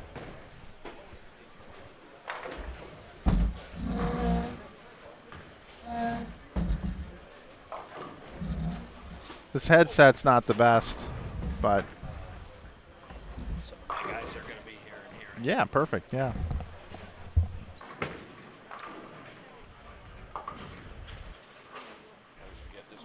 I always go on the left. I always go like that. Joined by Eric Littig here now in the booth. That headset's not the best, Eric, but I think it's going to work. It's good enough for me. Yeah, I actually have 2 brand new ones, and when I was packing all this stuff up in St. Louis, I left the 2 other headsets on the pool table in the basement. I can man the ship while you go get them. Yeah, I'll just drive 4.5 hours each way. Yeah, Yep. no problem. Be back for the end of C squad. Eric, how are things going for you, sir? Wonderful. Going good? Yep. Very good. Yep. So you always give the viewers and myself an update on what's going on the local scene up here in Iowa. Obviously, you are the man. So what are we seeing up here in Iowa these days? Who's in the field? You know, get us up to speed on what's going on with your team, all that good stuff. Well, personally, I have 18 current or former St. Ambrose bowlers on this squad. 18? 18. The next 2 squads are a little, not near as many, but this is the squad where a lot of our guys are on. So some good, some bad, some in between. Ryan Spear, my freshman from Indianapolis, had 287 over there. He's a freshman, huh? Yep. Throws the ball good. Had a little problem staying behind the line the second game. He had 170 with 2 fouls, both on spares. 2 fouls. 2 fouls, yep. He cuts it. He trims it a little close sometimes, but that 287 never hurt anybody, huh? No, that's a good score. Yeah. It's a really good score.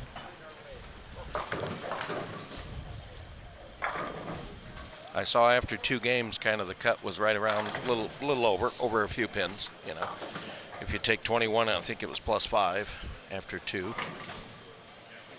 Yep, +5 is correct. Yeah. So basically we have 66 on this squad, and it filled at what would that be? 68 a squad.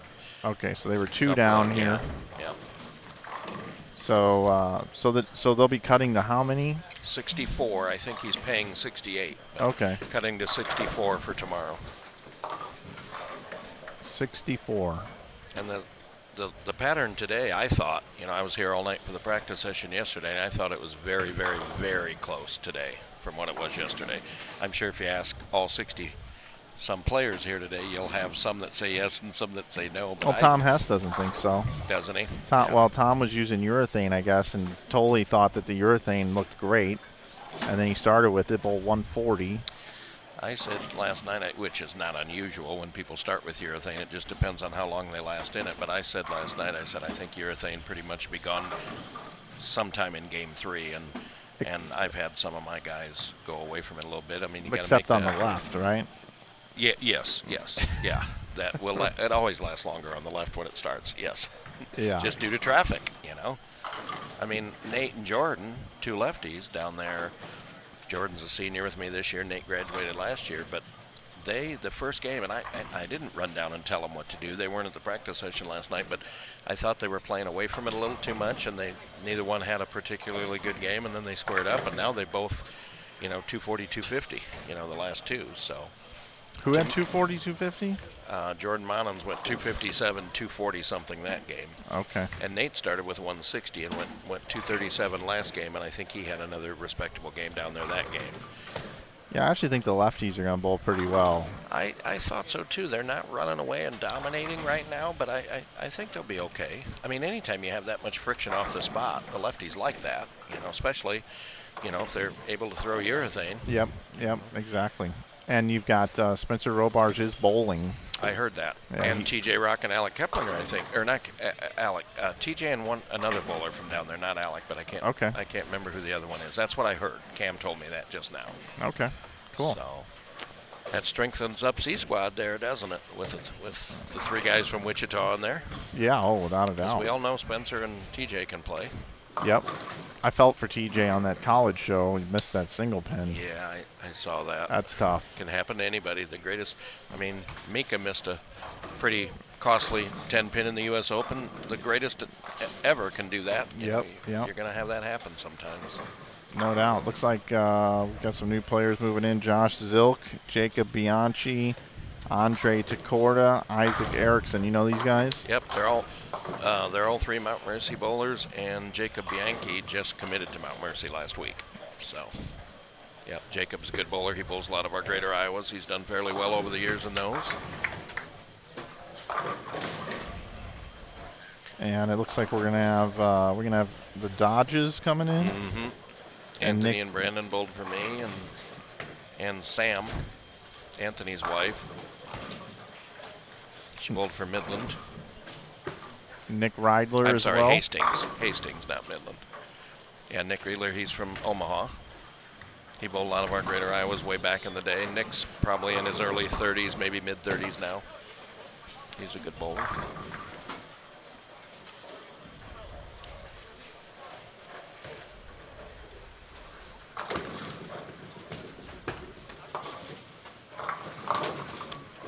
Yeah, you kind of...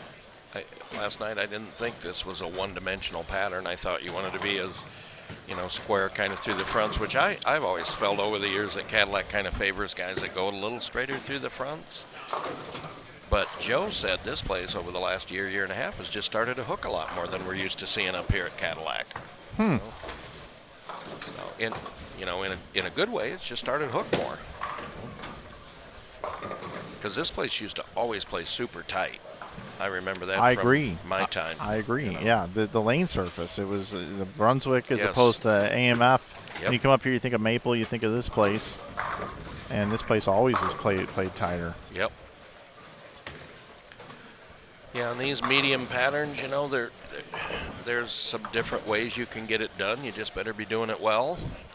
And that's kind of what you and I were talking about earlier before they even started on these medium patterns. It, makes the pair significantly different, especially late in a tournament, Yeah. based on who's bowled there all day. How much urethane went down the lane early, how many lefties were on that pair. It affects the left side, But we're already seeing we're not even halfway through the day. We're just into game 4 here, and you're already seeing guys starting to migrate left. Yep.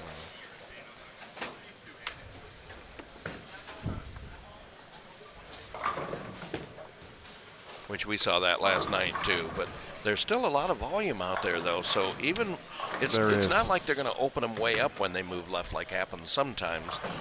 Because when you go left, you still got to make a good shot, or it won't see it. It'll just keep going. That's what we saw last night.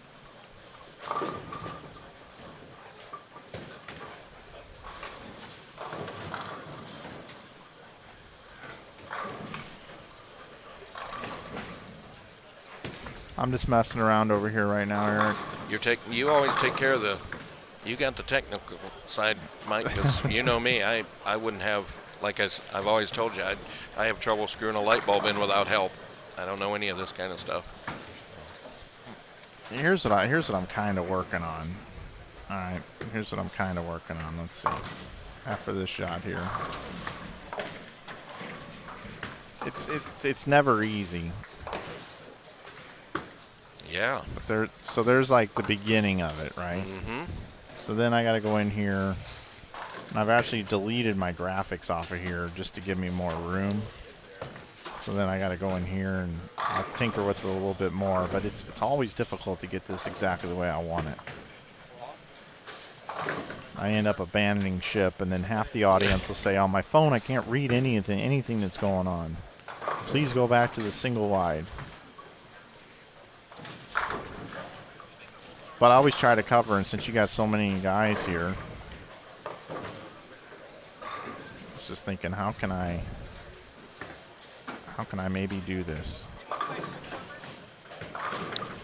I just saw Jacob throw that shot right there. He left a 4-pin, which was better than I thought it was going to wind up, and that's what you risk on these. This pattern's really flat in the middle, and that's what you risk by going too far left too soon. The only hold that's out there is hold that you generate yourself.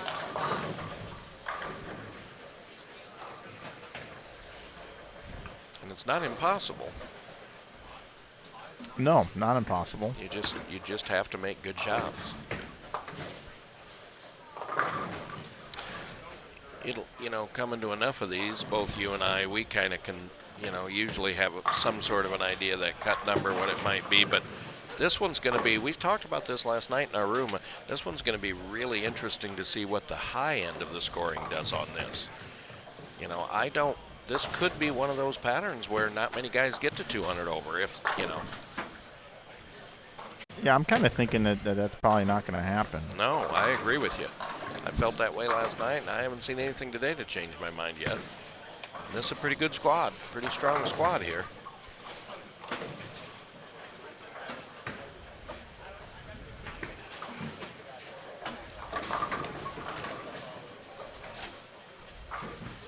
Isaac Erickson just ripping the 710 out of there. Looks like he was going up about 9 on that. And he was right of that, significantly right of that earlier. He's got a double with that.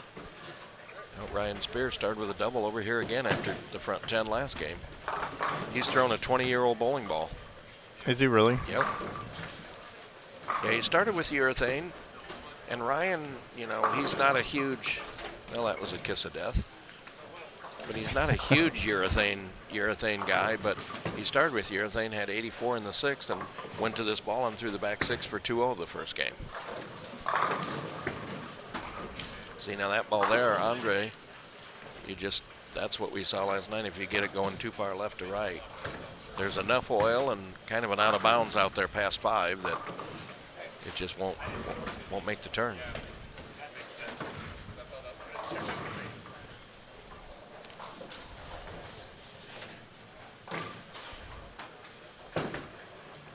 So who are your starting players currently right now? I've got on our team, they're all here. All 8 are bowling. All of them are, huh? Yep. Anthony Mastrani's down there. Jordan Monans. Cam Crow.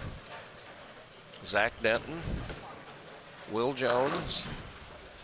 Who am I leaving out here? You always... Jarrell? No. Nope. Who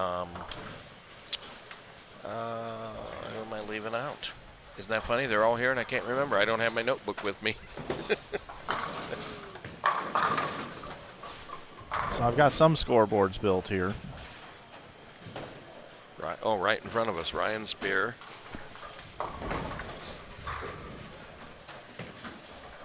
Yeah, this looks good. The scores are right up there on the top level, huh? Yeah, I'm working on it here. Yeah. This is a pretty complex build. Now, when you get that done like that, is that going to be like that for the remainder of the day on the live stream, Parrots, or do you have to do that each game? No. Once I get it built, it's Okay. there. But That's what I thought. Yeah. But there's about 20 different modules here to do this. So this is me putting in a little extra effort. To me, when I'm sitting here looking at all of your equipment, it looks like the cockpit of an airplane. Yeah, a little bit. And this really is nothing compared to the Bowl TV setup. Is there so much more to it? Well, to we that got one. basically there's 6 streams over there, so Oh, you yeah. do this 6 times. Mm-hmm.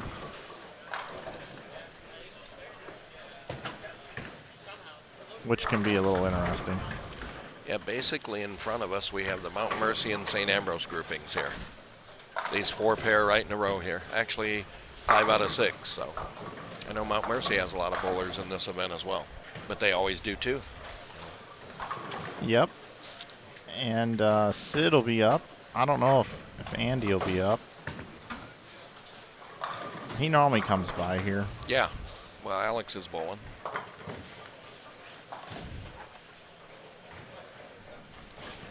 You want to look at standings? Yeah, I didn't see where Alex was after 2. -1, so he's right in the thick of it. Drake Bazzi leading, the lefty that bowls for Wisconsin Whitewater, 85 over after 2. I didn't see what he had game 3. Seth Techmeyer started with 280. He's in 4th now, but he just shot after that 280. He had 178, 158. So, oh, there you go, Mike. Yeah, I'm in the ballpark there Yeah. at least. Yep. It's close. Kenny Calkins up there. There's no surprise when he's toward the top of the standings.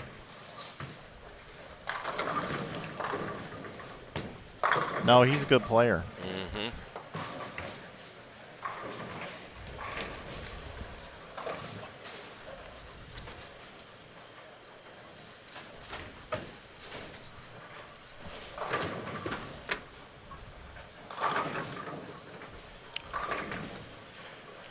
Josh Zilt just left that shredded 7-pin on a really good shot, and it always comes on a strike when you do that. Almost every time. Yeah. See now Will there, that's what I was talking about. Will Jones, one of my players. It looked like he moved even a further left even more, and he thought he threw it pretty good, and it never saw it, and he left the bucket, and it looked like it was pretty close.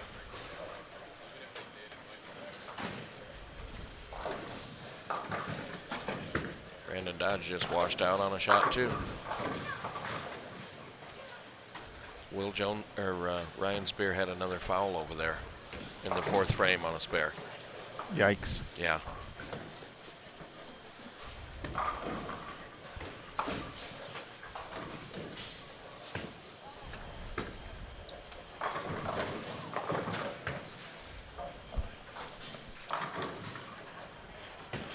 Yeah, Mike, you've been coming up to these for a long time, haven't you? 2011.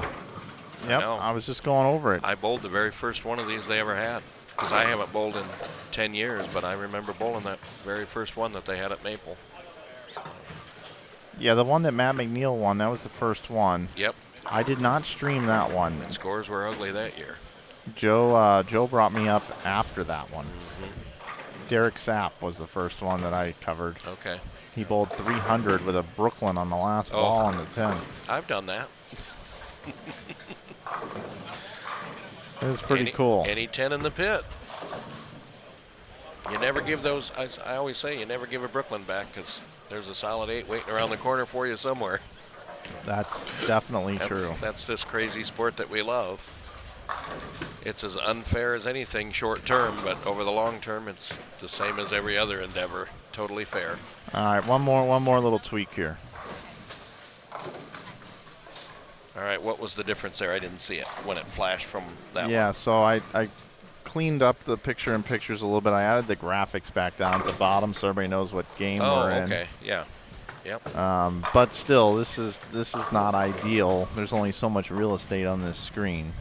But well, you've done a good job. You can see, 16 scores up there. Yeah. That's a fourth of the field right now we're looking at. Yeah, that's on the true. screen. That's true. Anthony Dodge, our leader now at plus 95. Zach Rime, after 3 games, is in second at plus 84. Jordan Monnin's in third at plus 78. Cam Crow in fourth at plus 73. Ryan Spears fifth at plus 64. Kenny Calkins the third and sixth at plus 50. A couple guys at 43. That's Kroll and Kyle variety, and Daniel Healy are both at 43. That's your top 8. Levinsky's in ninth at 38. Stubler up to 10th at 34. 11th is Drake Bazzi at plus 30, along with Donovan Grubaugh. Then Williams Jones, your man Anthony Mastriani, Colin Smith, Kai Yamada, Roger Harford, Seth Tegtmeyer, Josh Powell, Ryan Powers, Rodney Jackson, and Darren Bloomquist. Those are all your plus players, and that's 22. There's a trend going on here, and I remember being with you in the booth. I don't know if it was in the fall or recently, where we had this same trend. It seemed like everybody do you remember this, Mike? Everybody that got to the top of the leaderboard had a bad game and came back. Yep. Well, that's what's going on so far today. I just said Drake Bazzi was leading after 2 at plus 85, and you just said he's plus 30, so he had 145. He sure did. Yeah, and Seth Techmeyer started with 280 and has gone 170, 150. Not that we're wishing that trend to happen, but early in the day, that's what's happened. Sure is. But we all know on this kind of stuff, if you're bowling good, you can shoot 240 or 250. And if you're not on your game, if maybe you get a bad break, maybe a flag a spare or two, and you can shoot 150 before you can blink. Let's see. Let's check in on the chat. Justin Abood, damn, Eric, what kind of coach are you? I think he knows. That was from Sue Hess.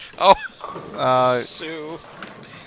Oh, Sue, I tell you. Ever see a 299 leaving the head pin? Yeah, I've seen it. Ryan Erickson had one at ABC. My friend Ryan, who bowled with me for years, he had a 299 with a head pin on the last shot at the national tournament.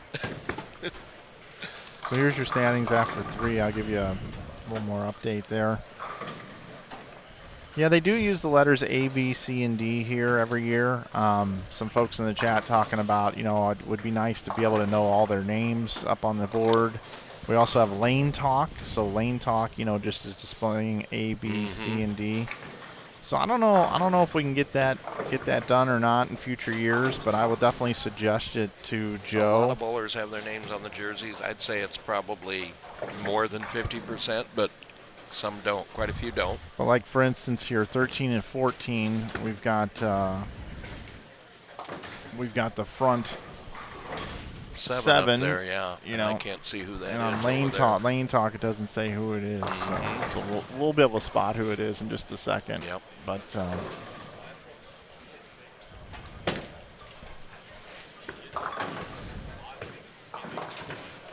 definitely seeing the break point for the right-handers being around 8 or 9 down lane. Started out around 5 or 6. Yeah, dangerous tightrope out there, though. Yep. Yeah, that's what we were saying. There's enough oil out there with 32 mils to start with, where if you don't throw it real good or if you go away from it too much, it just won't see it in time. And that's what's keeping everybody honest on this pattern. Because there's enough friction, you'd think the scores would be really good, but so far we're not seeing that. I mean, the scores are fine. I mean, after 3 games, there's 6 people, half dozen people 50 over. Yeah. So, but the cuts, theoretically, if you use that mythical 21 off each squad, cut to 64, yeah, it's gone 3 over, 5 over, and now it's 6 over. So it's just putzing along. Hasn't really done a whole lot.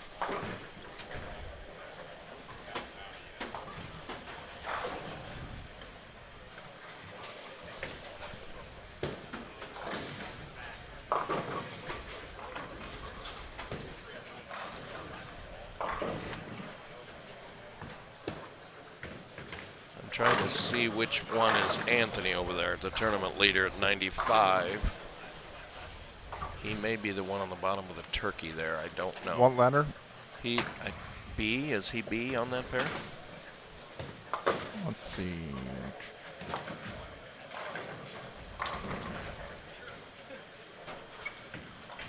Yep, he's getting up to bowl. That's him. Okay.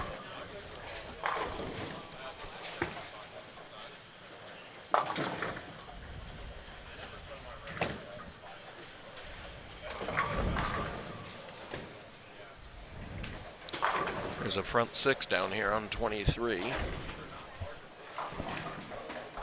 Yeah, they're starting to open up a little bit, looks like.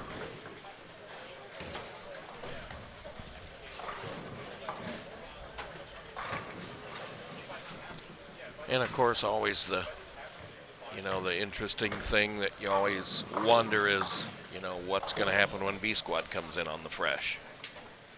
Oh yeah. Oh yeah. And the idea of any tournament director, the hope is that they're fair side to side and style to style, whether you hook it a lot or you're a lower rev player. And we all know that just is not going to happen every tournament. But boy, when you get that, that's your ultimate goal, regardless of what the scoring pace is. So that string is over. Yeah, I saw that. I didn't. Oh, that was Donovan Grubaugh. Had the front 7.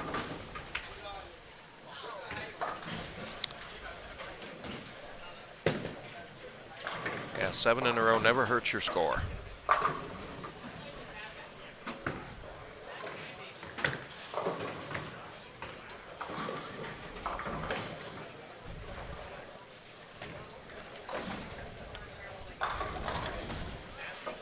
Josh Collins here is minus 17 after 3, and I think he's had 2 open so far today. So that means you're not striking a lot. Hey, can you hear me okay over there? Am I a little soft? No, I can hear you just fine. Yep. Okay, because I got my thing turned up like here, so I was like, that's louder, right? Yes. Is that better or worse? Do you like it like that, or do you down prefer just a little out there? Okay. Yeah. Yep, that's fine. Okay. I didn't notice. I never even adjusted that knob, so it just was randomly over there. My eyesight's not very good anymore. It never was, but my hearing's always been good. So. Okay, all right. Well, mine isn't. I went to the doctor for the first time in about 15 years, and I was having trouble hearing a couple years ago. Couldn't hear anything. And my girlfriend let me know that for sure. You can never hear. You don't listen to me. You can't. Well, that has nothing to do with hearing. Well,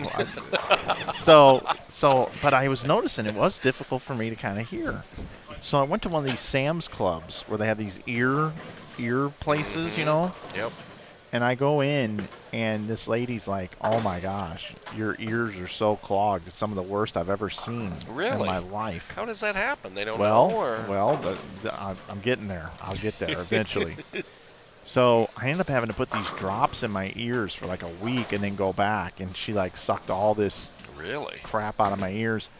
So I was talking to my now primary physician, and he was telling me that with so many people wearing headphones now and AirPods that we're seeing more earwax and stuff. It's a natural reaction of what your body does, that more people should get their ears checked and go get their ears cleaned out than ever. And he told me, he goes, it doesn't surprise me at all knowing you're a broadcaster. You got these headsets on. Yeah, and they're on all day on some of these days. So I got to get my ears cleaned out once a year now. Isn't that crazy? Yeah. Yeah, I would have never thought about something like that, but you're right. So Makes sense, doesn't it? There's a tip for everybody at home. To those of you that listen to AirPods, listen to podcasts, have headphones on a lot, you should go to Sam's Club or Costco, and they'll clean your ears for free with a membership. We need to get them on board as a sponsor, don't we? Yeah. That was quite a plug, no Yeah, pun intended. I know. Yeah, pun definitely intended there with the plug. Yeah. But yeah, so there's your life lesson. You'll get some weird life hacks here. The other life hack I like to tell people, I haven't told this one in a while, but I would hope you have automobile insurance. You have automobile insurance, oh, yeah. Eric? Oh, okay. yes. Yep. So do you know comprehensive covers anything like when you're driving? Like if you hit like let's say like a lawn chair falls out of the back of a truck and you hit it, that's comprehensive. If you hit an animal, God forbid, A deer or something, yeah. or a rock in your windshield is Yep. also comprehensive. Yep. Do you know that on your insurance it only costs a couple bucks a month to have a zero deductible on comprehensive? I've had the same insurance for as long as I can remember, and I couldn't even tell you what I'm paying for the different categories. My tip to everybody out there is to put your deductible on your comprehensive at zero. Okay, because here's the deal. It might cost you 30, 40 bucks more a year, but if you ever get a rock in your windshield, that's a couple $100 by itself. Oh, yeah, that could be up to 500 or more. I was driving up here yesterday, and there was a truck in front of me, and I was right behind him, and there was rocks coming out of it, so I got over in the other lane, yeah. So just think about it. You're basically paying 40 bucks a year to get a new windshield every year or whenever you get rocks in your windshield. And they'll come right to your house and replace it right in your driveway. They'll just come out and do it, and it costs you nothing.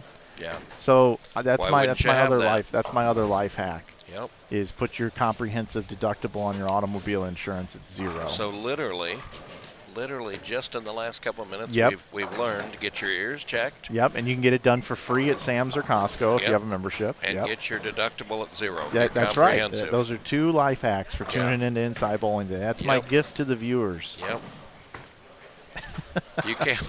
You can't get that everywhere, Mike. Nope. And if you do, a lot of places charge for that advice. Exactly. Not here. Not here. Not at the Ebonite Winter Classic. Nope. We got a lot of great sponsors here too. You know, we were talking about them. We got Ebonite, I Am Bowling, where you can save 25% off over at iambowling.com for your jerseys using coupon code GIBA. Budweiser and Bud Light, OP over on Ridgeway, great restaurant, Kwik Star and Kwik Trip, Hampton Inn, the official hotel of this event. Of course, the Steen team, Brandon Steen, the booth sponsor this weekend. You can head over and find out everything going on there at brandonsteen.com. That's STEEN.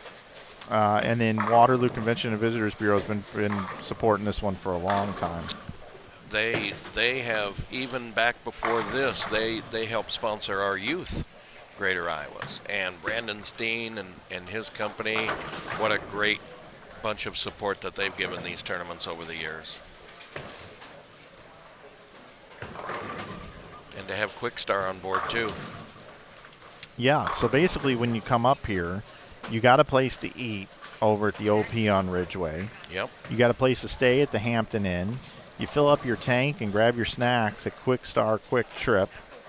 When you're here in the center, make it a Budweiser or Bud Light, if you can drink responsibly, of course.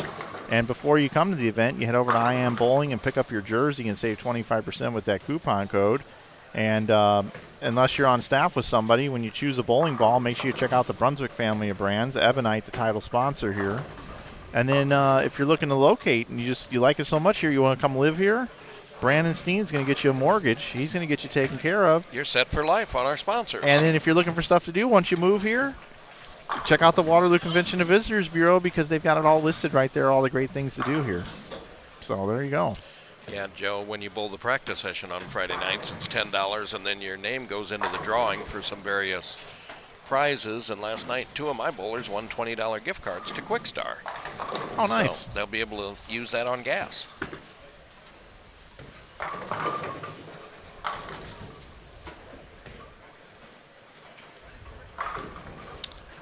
Well, Ryan Spear is trying to finish this off here. He's got 98 in the fifth with a four-bagger, and that includes a foul in the fourth frame on a strike. Just finishing up here.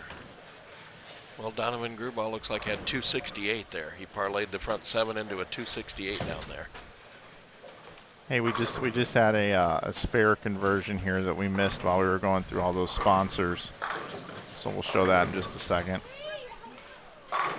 Another strike. Yeah, it looks really good. Here is that spare conversion of the 2-4-10 hard and straight. Look at that. Boom. There we go. You know what we call that, don't you? Late in the game when you make something like that. Rob Roseman, Joe's dad, always used to say, "Oh, that's a game saver." Oh, really? Yep. We still use that quote 20-odd years later. And that's tournament bowling, really. You're going to have to make some washouts or some splits or some clusters, and you're going to have to, throughout the course of 70 frames here, you're going to have to make a few challenging spares to glue your score together, because if you're not, I mean, you're just not going to be able to get enough pins. So how about Spear here? Yeah, he's in, like I said, he's 5th at plus 64, and he's working on 248 here, and he's had 3 fouls all on spares. So That's the strangest thing in the world. yeah. You know, I've been calling the action for the greatest bowlers in the world on the PBA Tour, right? And, you know, you come to an event like this, and the pattern's very similar to the stuff I've been seeing on tour. But it's hard for me not to sit here, and when I see somebody foul or miss a single pin or, you know, flag a 4, you know, like a bucket or something, or it's hard for me to not sit here and say, man, what are you doing? What do you know what I mean? But it just shows the difference between the greatest players in the world and an amateur event. Even your top pros, you know, will miss a spare Oh, here sure. or there. But when you're trying to, you know, pay some bills and put food on the table, you better not miss many of them. No. Otherwise, you're going to go broke in a hurry. And you're right, though. That's the difference.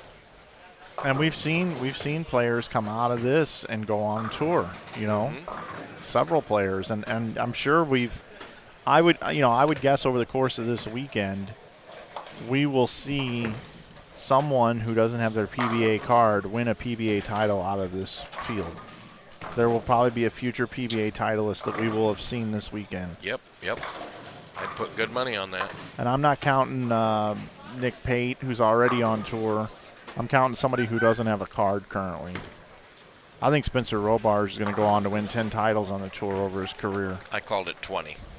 Really? I called it 20 many years ago. Yep.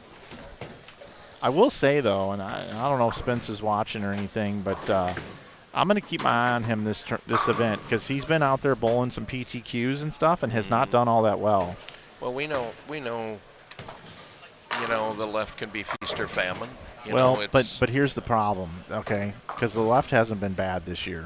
No, it's been playable from what I've been seeing. I think Spencer's bowling all these college tournaments where he's got to have his ball speed up. And on tour, you got to shape it a little more, or at least this year. I've seen a couple patterns that were much longer, like Dragon pattern, and even in Springfield, you know, he didn't bowl great. And in Wichita, he didn't bowl great at all, and that was long. But you know, I'd like to see Spencer work on his touch a little bit. I think he's overpowering lane patterns, and because this is 39 feet, he'll have no problem here. He is so good at chucking it really, really hard. Right. He's so good at that. I mean, when I was a good bowler, I mean, I was never a great bowler, but I was a good bowler, and I was really good at heating it up. But when I had to slow it down and feel it, that wasn't my strength. I had to work really, really hard at that. That's the one thing I think Spencer's gonna have to do. I mean, I've been saying 10 titles. You say 20, but he's gonna have to learn how to shape it a little bit. And I bet if you asked him, he'd probably tell you the same thing that we just said. Yeah, and he's capable of doing it. But I just think because he's in college form right now, that it's all about that speed. And the year he's having this year in college is absolutely incredible. Yep. He's got a really good chance to be Player of the Year.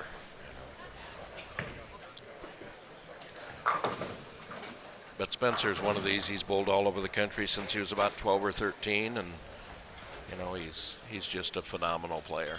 And that's the thrill of being involved in college bowling, is there's so much talent out there, and it's just getting deeper and deeper and deeper. And that's what you want, because the college bowling is feeding not just the men's tour, but the women's tour. Oh yeah, without. I mean, question. I think in this field here, usually, it's 50% at least, and probably closer to 60% of these are current or former college bowlers in this field. People that bowl on this kind of stuff a lot. Yeah, Spencer Robar's right now. I'm looking at his averages here. 227 is his average. What's that? Oh, right there. There we go. All right. Okay, Robar's 227 average. He's number 1 in college bowling. Yeah, lefties are 1, 2, 3 right now, because Hayden Stippich is a lefty. Bryce Oliver is a lefty.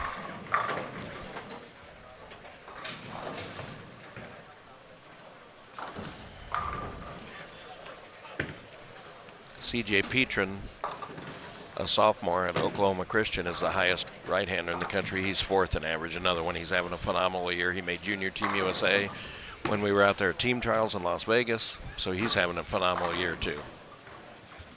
And he's another one, though. He throws the ball pretty hard. All four of those guys that are at the top, you talk about, college conditions, and a lot of conditions does favor you if you throw it a little hard. Yeah, actually, I'm going to pop it up on the screen here. There are your collegiate male. Brandon Bone, another left-hander, 5th, and he throws the ball hard too. Yeah, Rollars right now setting the pace. He's got 3 number 1s. Bryce Oliver has 4 number 1s.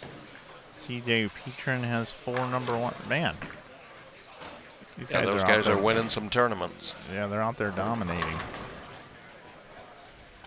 But you look at that right there, that talent, and so many of those guys will be factors for many, many, many years on the national scene. I mean, yeah, there's a ton of it. An absolute ton of it. The lefty stable is ridiculous right now. It really is ridiculous. Well, and how many of them were two-handers as well? Sure. A lot of two-handers in the game right now. Like I said, Belmo kind of brought national attention to it when he hit the scene in about, 2007, I think. But I actually remember Brian Valenta was the first two-hander I had seen that was successful, because he started bowling Greater Iowas that I run in 2000, and he won 4 of those, and he made Junior Team USA 2 times in 2002 and 2004. So he was before Belmo, but Belmo started winning on the tour, and then Yeah, the first guy I remember was Oscu. I saw Oscu make a telecast, and then I saw Valenta bowl after Oscu's telecast. Okay. So right. that was my, two-handed. He was your first one that you really took note of, yeah. Yeah, Oscu made one, and I was like, holy cow, this guy. And he was real young and real tall and lanky. And a few revs on that thing going down the lane. Yeah. So we've got Darren Bloomquist coming in.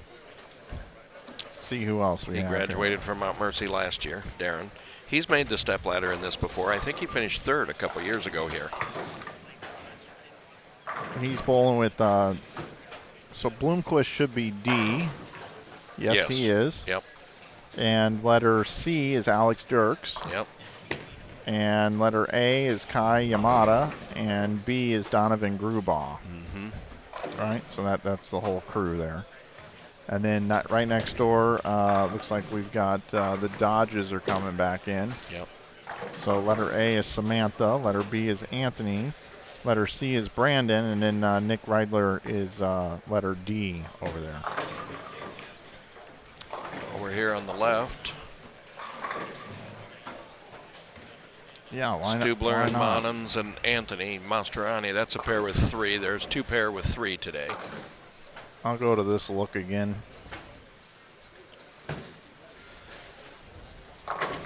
Yeah, look, we're in game 5 now, and you're right, Mike. That break point has moved in. which is not at all surprising on a medium 39-foot pattern. So bottom or top right of your screen, you see Dwayne Kiltz. He's letter C. Letter D is Russ Cruz Jr. Letter B is Sean Riley, and letter A is Kenny Calkins III. And then next door, letter A. Actually, that's not correct. Hold on. Where are we at? Where am I at? Troy Fuller. Where's Oh, Troy yes, he's Fuller? on lane 17 right now. Jeez. Yeah. Let me try this again. Brett Bumgardner is letter Oh, yes, B. yes. Troy Fuller is letter A. Mike Peck is letter C. Ryan Prowers is letter D. And then next door, we just have 3 bowling, according to my notes here. Your boy Mastriani, and then Jordan Monins, that's A and B, and then Stubler is C. So Yep. there we go. I got it right. Finally. Yep. That's easy to get mixed up, Mike. You're here a long time, and you got a lot of score sheets, and you got a lot of pairings, and a lot of guys moving through here, and I don't know how you keep it straight. Dan Gifford says, yeah, Oscu made the 04 U.S. Open, and Weber won and beat Voss. So 2004, 19 years ago, Oscu, two-hander on TV. Yep. And I don't know what year Valenta was at Lindenwood, but I think it was like a year after maybe, or right in that same. Valenta made junior Team USA in 02 and 04. I'm pretty sure on those 2. Okay, so that was So- it. Valenta and Oscu, same time frame. Let's see. Kristen Anderson says, I missed a lot of the Bowl TV stuff due to my work schedule, but will be going to Middleton, Delaware when the Roth-Holman doubles. I will be there.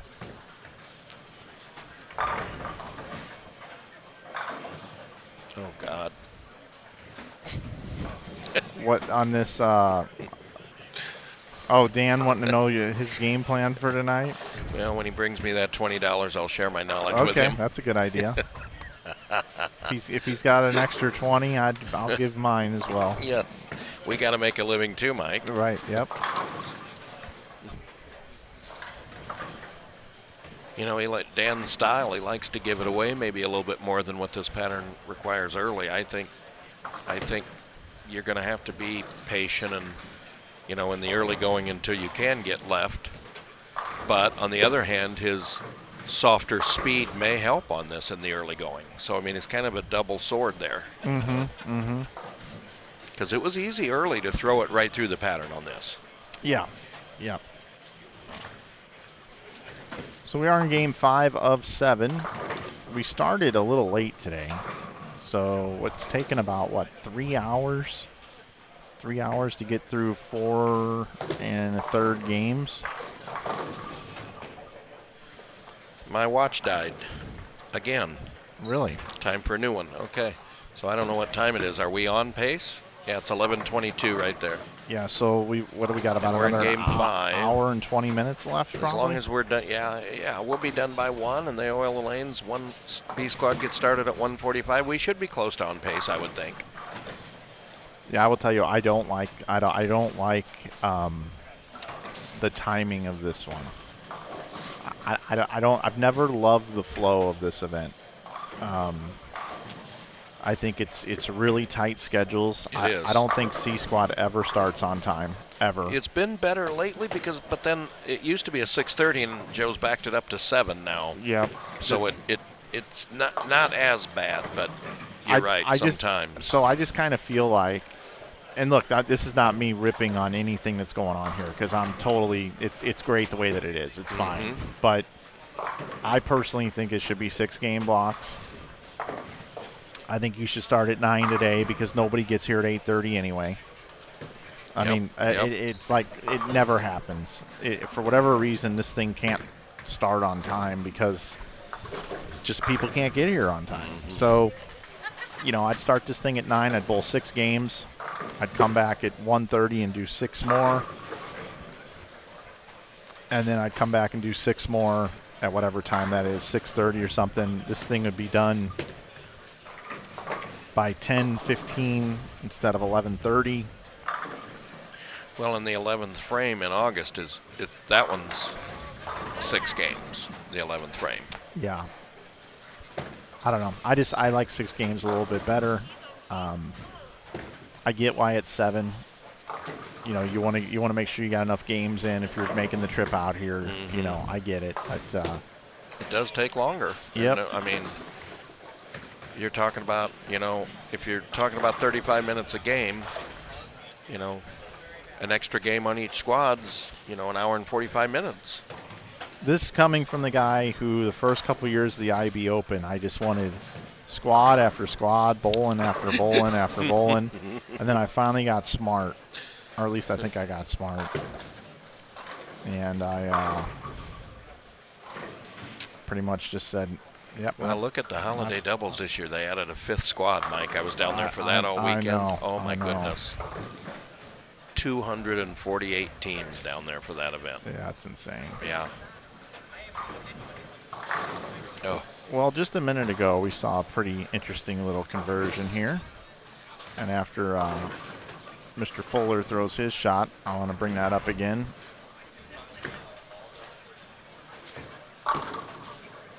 All right, take a look at this here. Watch this spare. Yep, that's a good one. With this tire ball. Look at this. Oh, my goodness. Are you kidding me? Yep, there it goes. That's a good way to do it, That's right? the textbook way, right? I think so. Anthony Mastriani on a double just got up there and packed an 8-pin. Scores are up. Yep, after 4, Cam Crow goes to the lead, man. Plus 150. Lefties are now 1-2-4. Jordan Monins plus 115 is the second. Ryan Spears third at plus 101 with Anthony Dodge, so a tie. Yep. Donovan Grubaugh is fifth at plus 98. Kenny Calkins the third is sixth at plus 83. Kyle Kroll is seventh at plus 76. Eighth is Ryan Powers at plus 64. Ninth is Dan Healy at plus 55. 10th is Zach Grime at plus 52. A little bit of a gap back to 11th. Stubler at 37th. At plus 37. Tegtmeyer and Beres. Tegtmeyer plus 32. Beres plus 22 and 13th. Kai Yamada in 14th at plus 14. Then William Jones, Mike Peck, Darren Bloomquist, Kyle Rosenberg, Alex Denton, and Tom Hess, the players that are plus. So Hess. Oh, Tom had a big game. Hess gets the plus 4. Yep. You don't ever count him out. But look at that number 21, Mike. We've been kind of going over that. That it's dropped. Minus 5, that dropped 10 pins. I called the cut yesterday when I saw the pattern for the first time. I called it at 30 under. 30 under, okay. I don't know if we're going to get there. Because you know how that is. That's, sometimes that's a flat guess. Just based on perception, what I saw on the field. And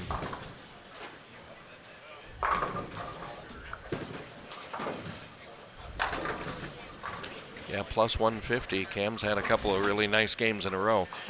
What was he after 3, Mike? Because he had 257 or 256 game 3 or game 4. Game 3. Oh, 277 game 4. Yeah, 277. 250, 270. Yeah. That's a bunch. Yeah.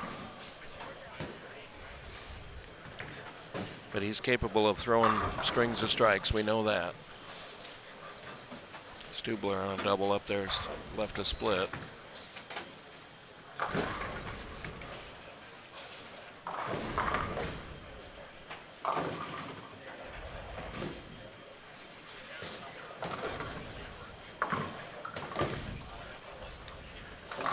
Yeah, the fun of coming to these, Mike, is seeing so many different styles, and the main great thing about our sport is there's so many ways to skin the cat. Yep. I mean, by the time this tournament's over on Sunday, you're not going to see any one style, I don't think, that's going to have dominated. And what I always say is no matter how much, power is a big part of the game, and you're two-handed, high rev players. Since the dawn of time, bowling is still about hitting the pocket and making your spares, and there will always be you look on the national tour, some of the medium rev players that have won big events and been high on the money list over the last 3-4 years, players like Chris Prather and Francois Lavoie, very medium rev players, but they're shot makers, and there's always going to be room for shot makers in our sport. That's never going to go away.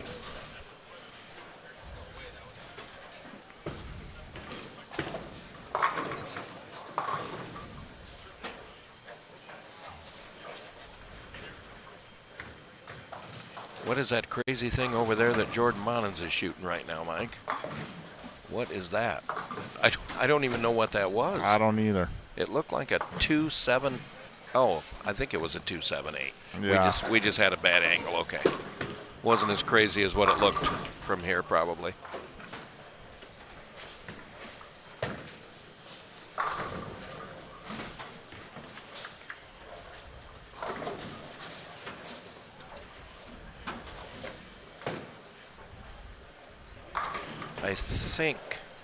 I think Cam and them just flipped ends of the center, I believe. They're down on the low end now. They went from the last pair to the low end, I believe.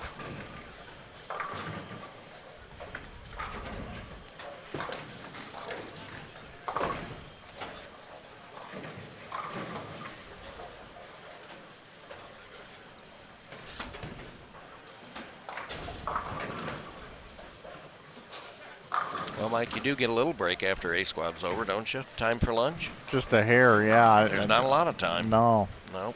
I'm also messing around with this ticker. Where's that at, Mike? I'm about to just throw something over there.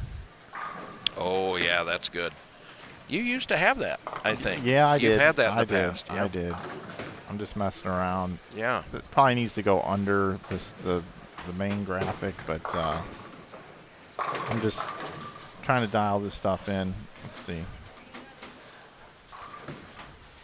Current cut number -5, 21st.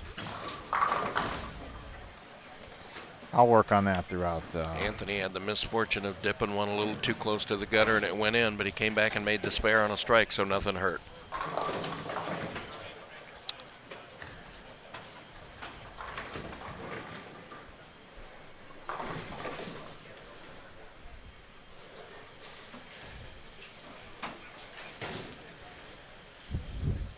I'm not, just glancing up there, Mike, I'm not seeing as many strings this game as we saw last game. Tells you maybe they're going through another big transition here. Whoa. Oh, that was Cam. Jesus.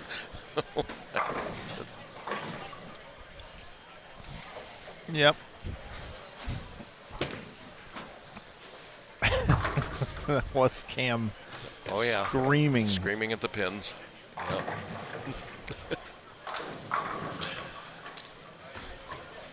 I certainly can appreciate Cam's enthusiasm, and he's a great young man. But I will say, you know, he and Jarrell, when they're together bowling, crossing together, or bowling doubles tournaments together, they like to make a lot of noise, and some people take exception to that. Well, that got kind of ugly a couple times. Yeah, you want to be enthusiastic and high spirit and that, but you know, when I used to, you know, when I got it going, I would slap out shots, but I never wanted to, you know, be too vocal because you don't want to affect somebody else's shot. Yeah, that's what's tough in our sport. Mm-hmm. Oh, another solid 8 from Ryan Powers. I've seen a bunch of those today. That was as solid of an 8 as you can ever get. But it wasn't on a strike. It was on an open. I'm sure he doesn't feel any better about that, but, you know.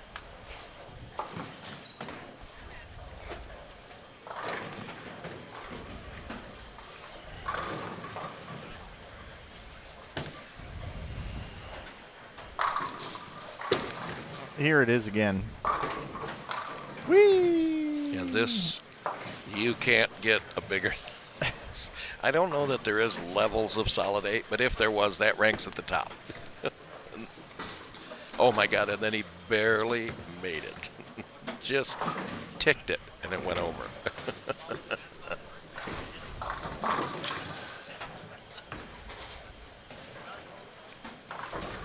Mike, are you going to be at the Masters?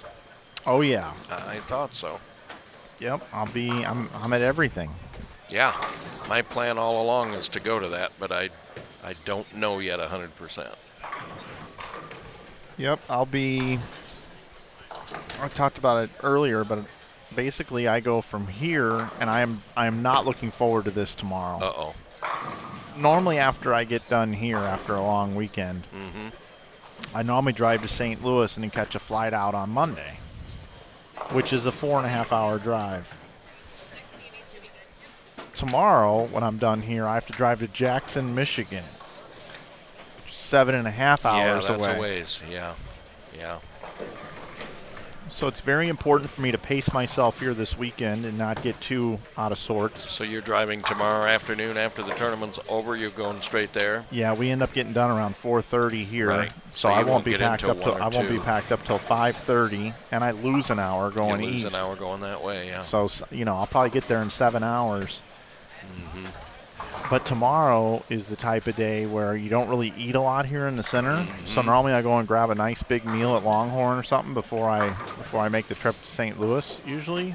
But tomorrow I'm going to be going to Jackson, Michigan, and if Hess makes the final here, Hess and I will probably not carpool, but convoy together up the road because we're both going to the same place. Yeah. And he and I are both on the air for Bull TV Monday morning at 9 a.m. Okay. Well, So, that'll be a challenge. yeah. I mean, it's fine. It's part of the gig. I'm not complaining, but I remember one night, Mike, one year, I should say, back-to-back years, I went to New Jersey, for the U.S. Open and then for the Masters. And the U.S. Open one year, I was coaching the Hoosier Classic, and we made match play, and we didn't get done until, like 3 o'clock. Well, then we drove straight through to New Jersey overnight because the practice session for the U.S. Open was Monday morning. We Yeah. had A squad, so those are long days. they are. But we do it because we love it, don't we? Well,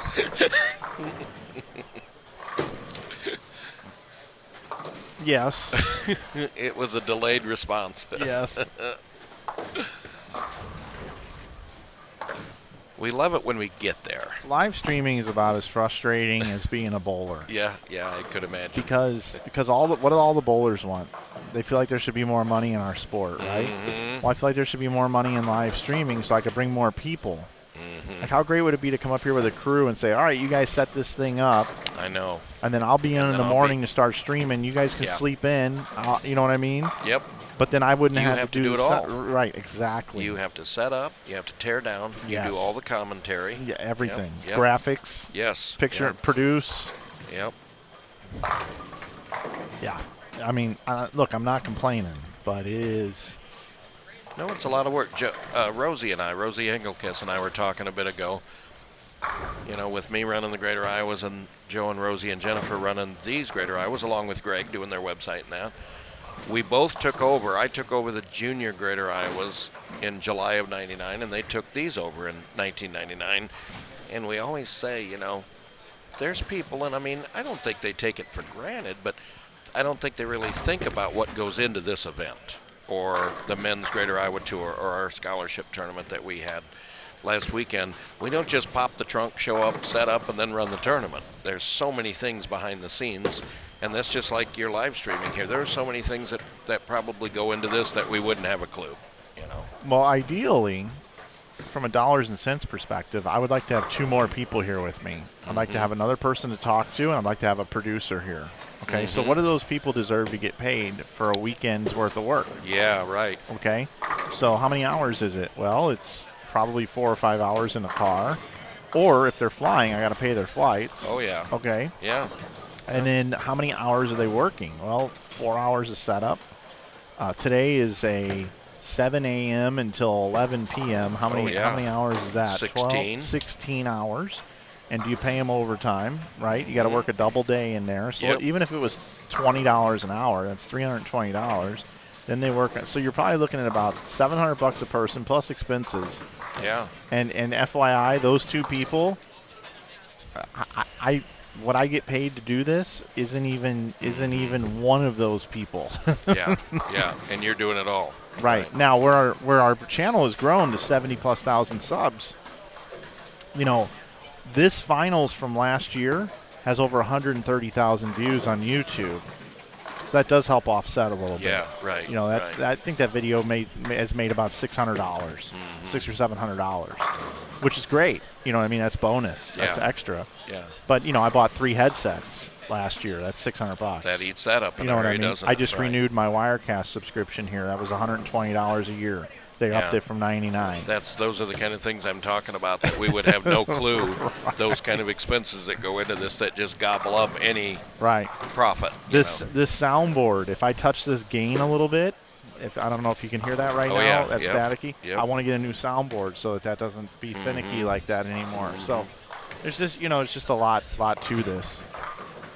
But it's Yeah. all good. It's all good. Well, it's all for the sport of bowling, and you have to have people involved in the sport of bowling that are promoters of the sport, that love the sport. Otherwise, you have no sport. And you have to be, and I'm proud of our audience. I'm proud of our Yes.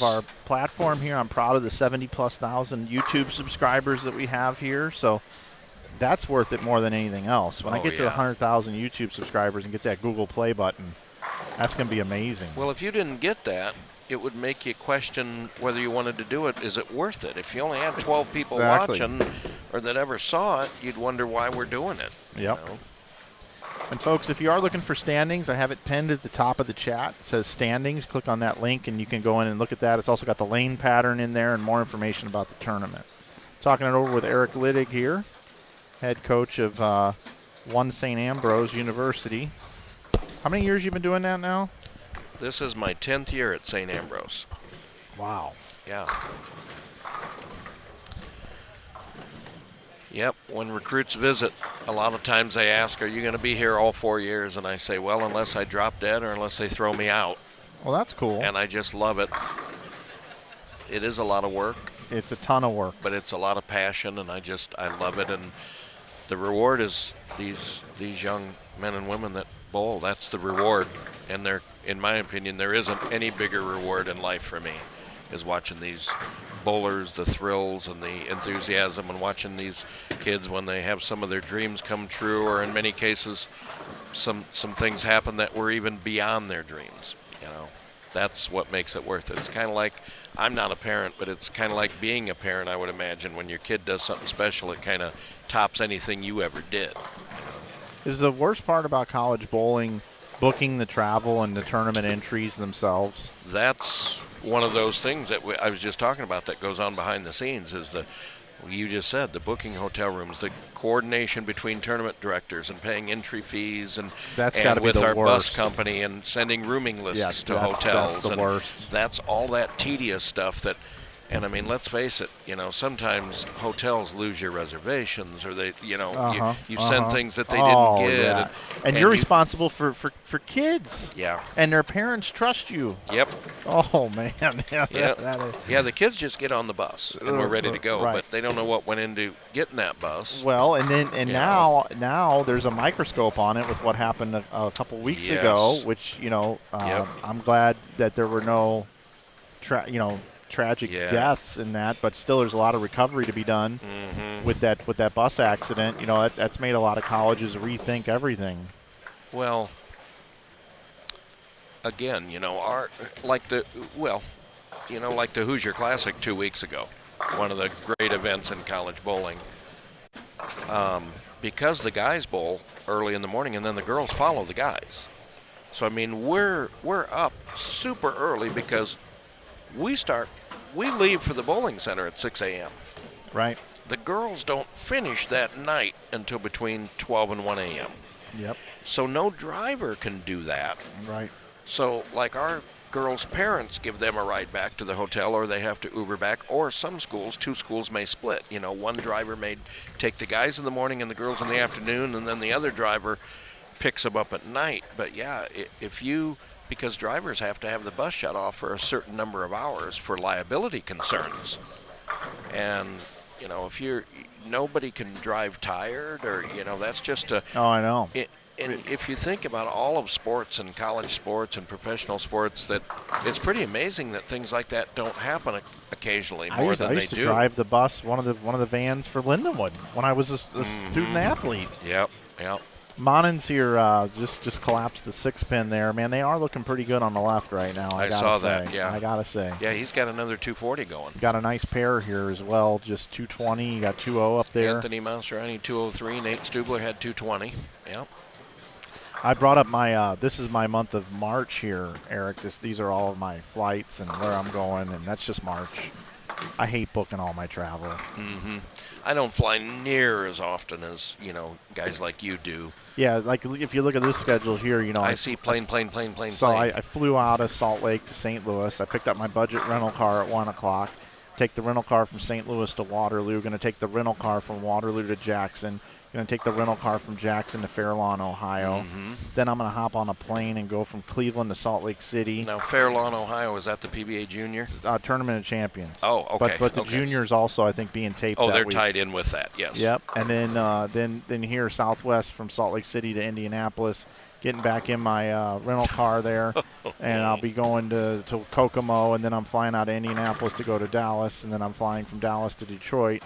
Then I'll be in Detroit, and then I'm going to drive to St. Louis, and then drop off that budget rental car a month later. And that's in a 33-day period right there. Yep. And here I'm saying how I'm, here this weekend, and then we leave Thursday for sectionals. We drive back Monday, and then the following Saturday I fly to Phoenix with the golf team for spring break, and then the Masters, and that I got nothing on you.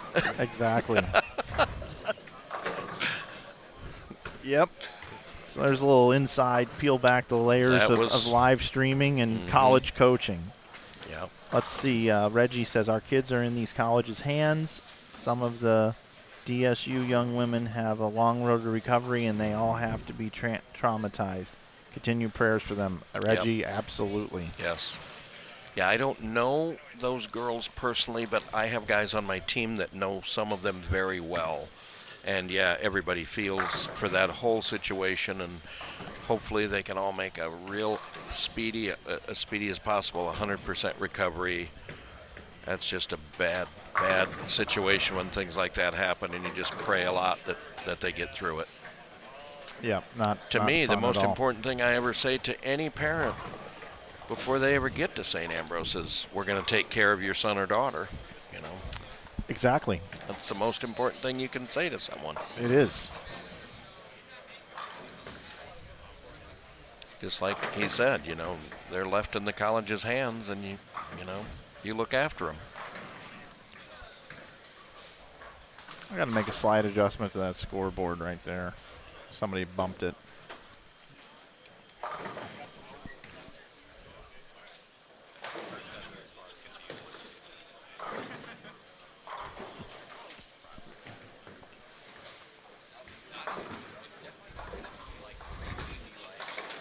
Some of these groups just finishing up game 5, and quite a few of these pairs are just starting game 6.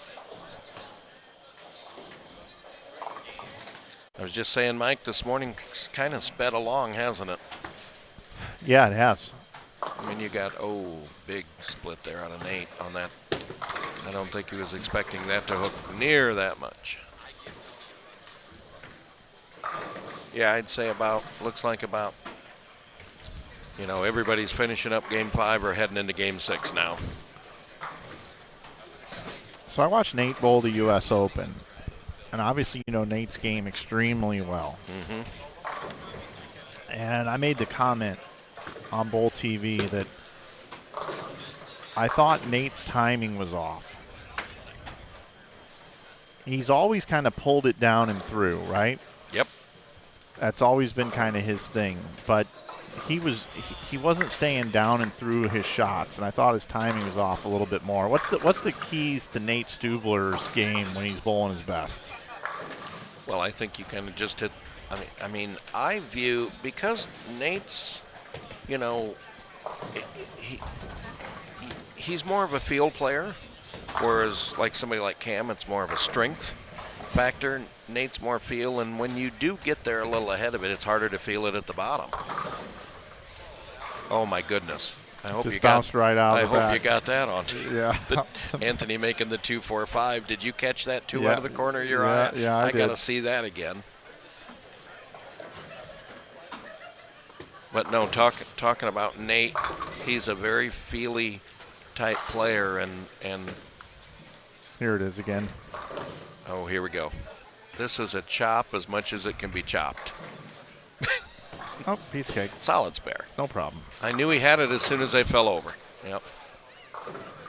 Yeah, I don't know. Did it look like, and I wasn't at the U.S. Open, it chewed me up not to be there, but I just couldn't be. We had a college tournament that weekend, and we had practice that week and that. But I was just watching him. He wasn't bowling like Nate Stubler. So I was actually in the booth, and Craig Elliott was with me, and I actually brought up when he won here.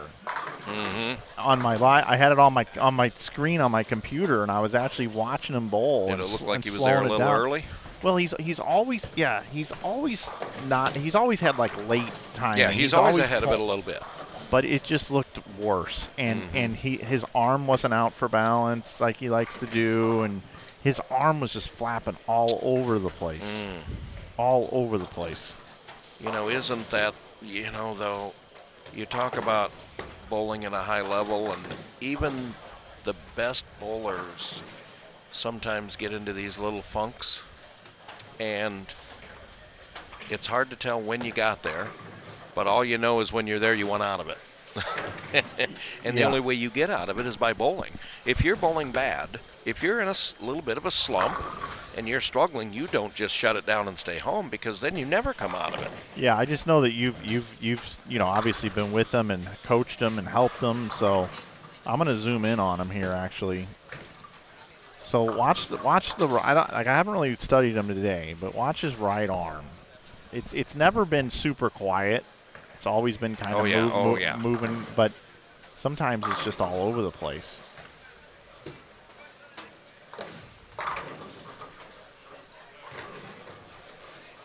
Looks okay today. Yeah, he's bowling. Nate's bowling pretty good today. I mean,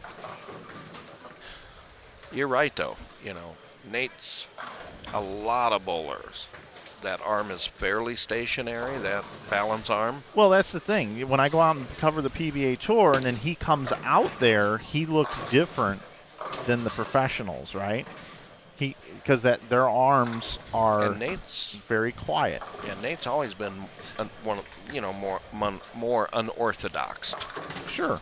You know, that's just, you know, there's a lot of unique styles in this game today, and there always has been. But yeah, he's never been one of those that, you know, that balance arm. You're right. It moves a lot. I see Cam down there with back-to-back splits now. That's one of the first thing a Team USA coach or a Mark Baker or somebody like that would want to clean up. That's one of the, you know what I mean, if you can.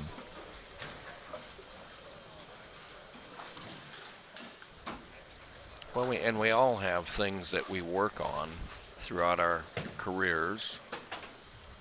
You know, even as a coach, I've had to work on my patience. I always joked that my dad had no patience and I have less because my dad had no patience.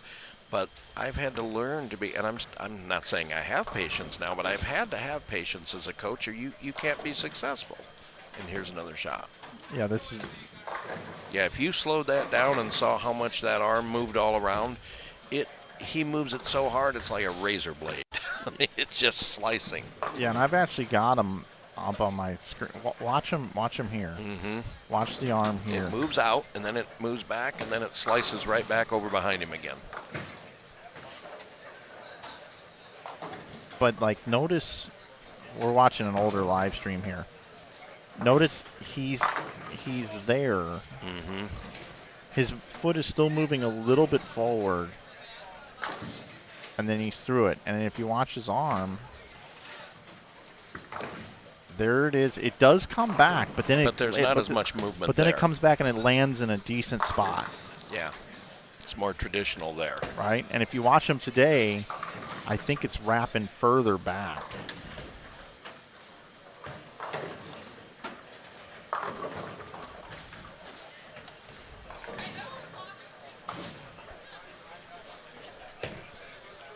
Yeah, and every bowler has our own, our own idiosyncrasies. It's just like golf on the tour.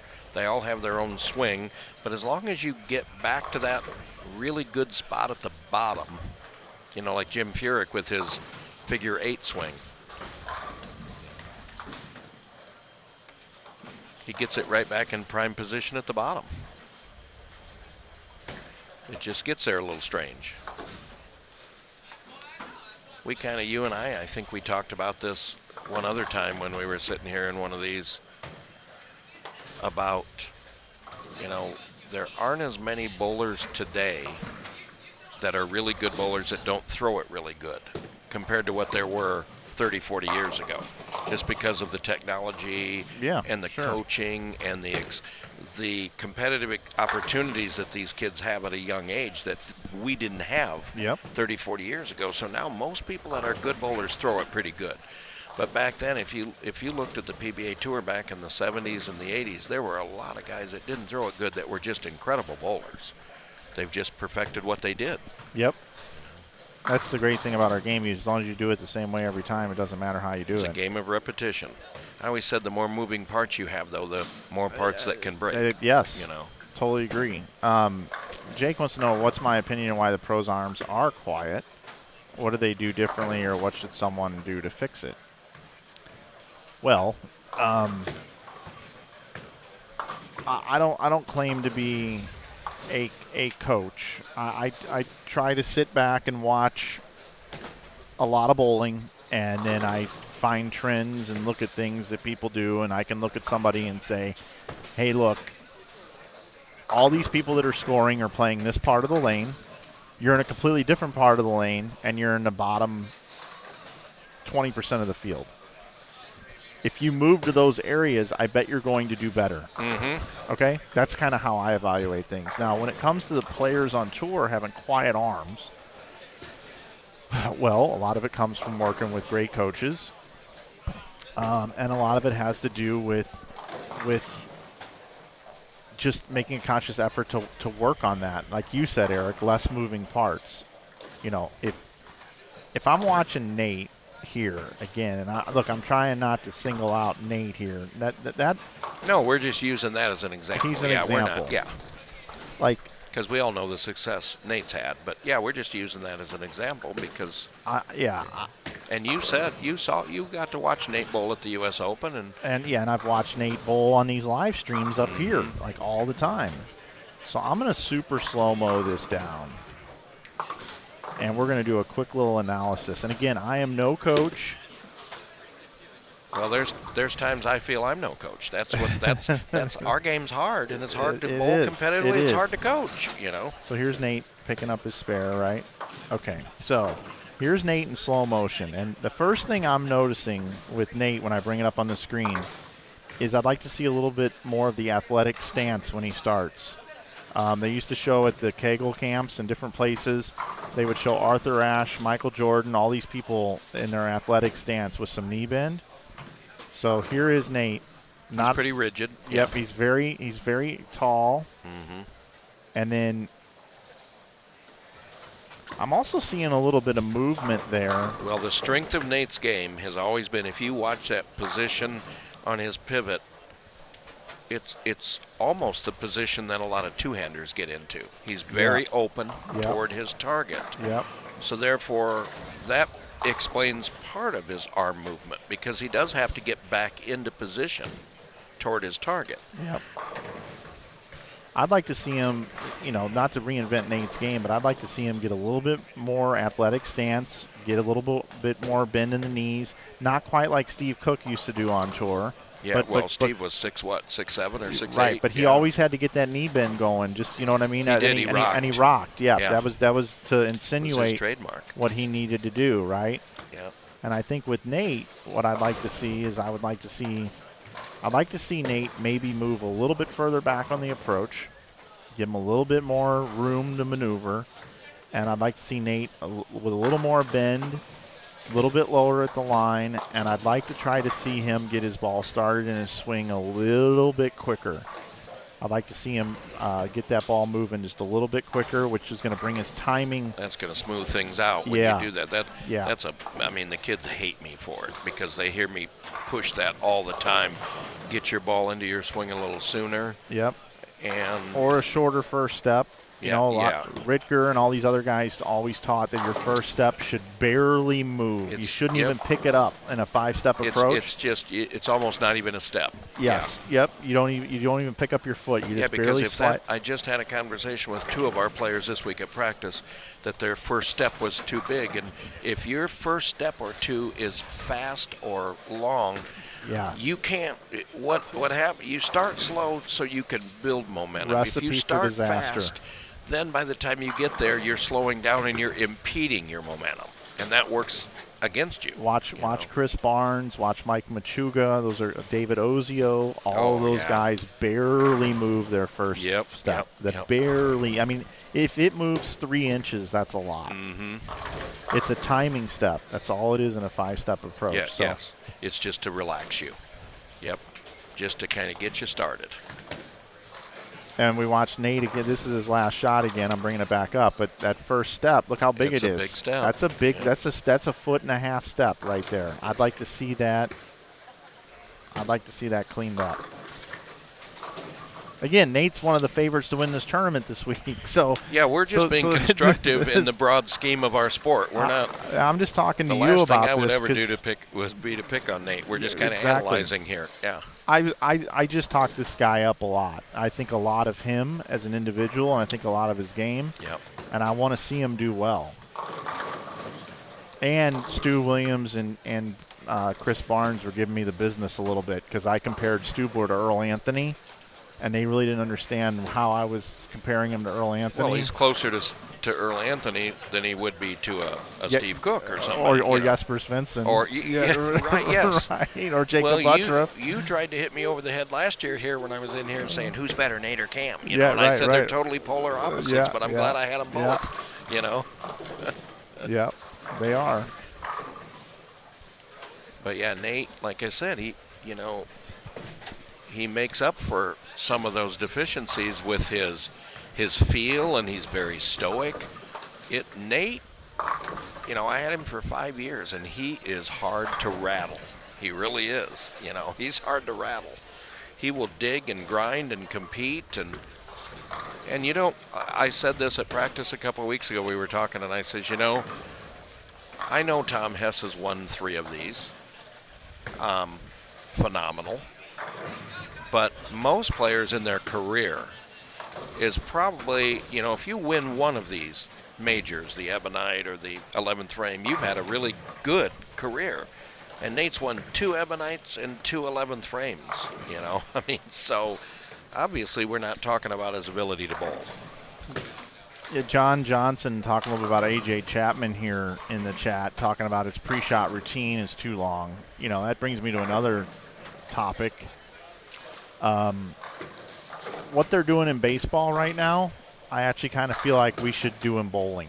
The shot clock? Yeah, and I'll get to that in just a second. Yeah, I couldn't agree more. We got standings after 5. Cam Crow is up to 200 over now. Wow, he's had a heck of a last 3, hasn't he? Jordan Monins, 145 over his second.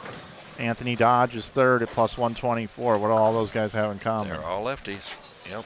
Daniel Healy is fourth at plus 102. Stubler. Ryan Powers is fifth at plus 99. Yep. Sixth is Spear at 81. Calkins the third is seventh at 74. Donovan Grubaugh is eighth at plus 70. Kyle Kroll is ninth at 62. Stubler is 10th at 57. Hess is up to 12th at plus 28. Zach Grime is 11th at 56. Right now, 18 players plus. Plus 1, Roger Harford. 21st is minus 13 now. That's just kind of creeping down there, isn't it? Crazy, huh? But here's the thing. I think something happened in college bowling where these college coaches have taught pre-shot routine as being something super important. Do the same thing every time. Repeat the process, right?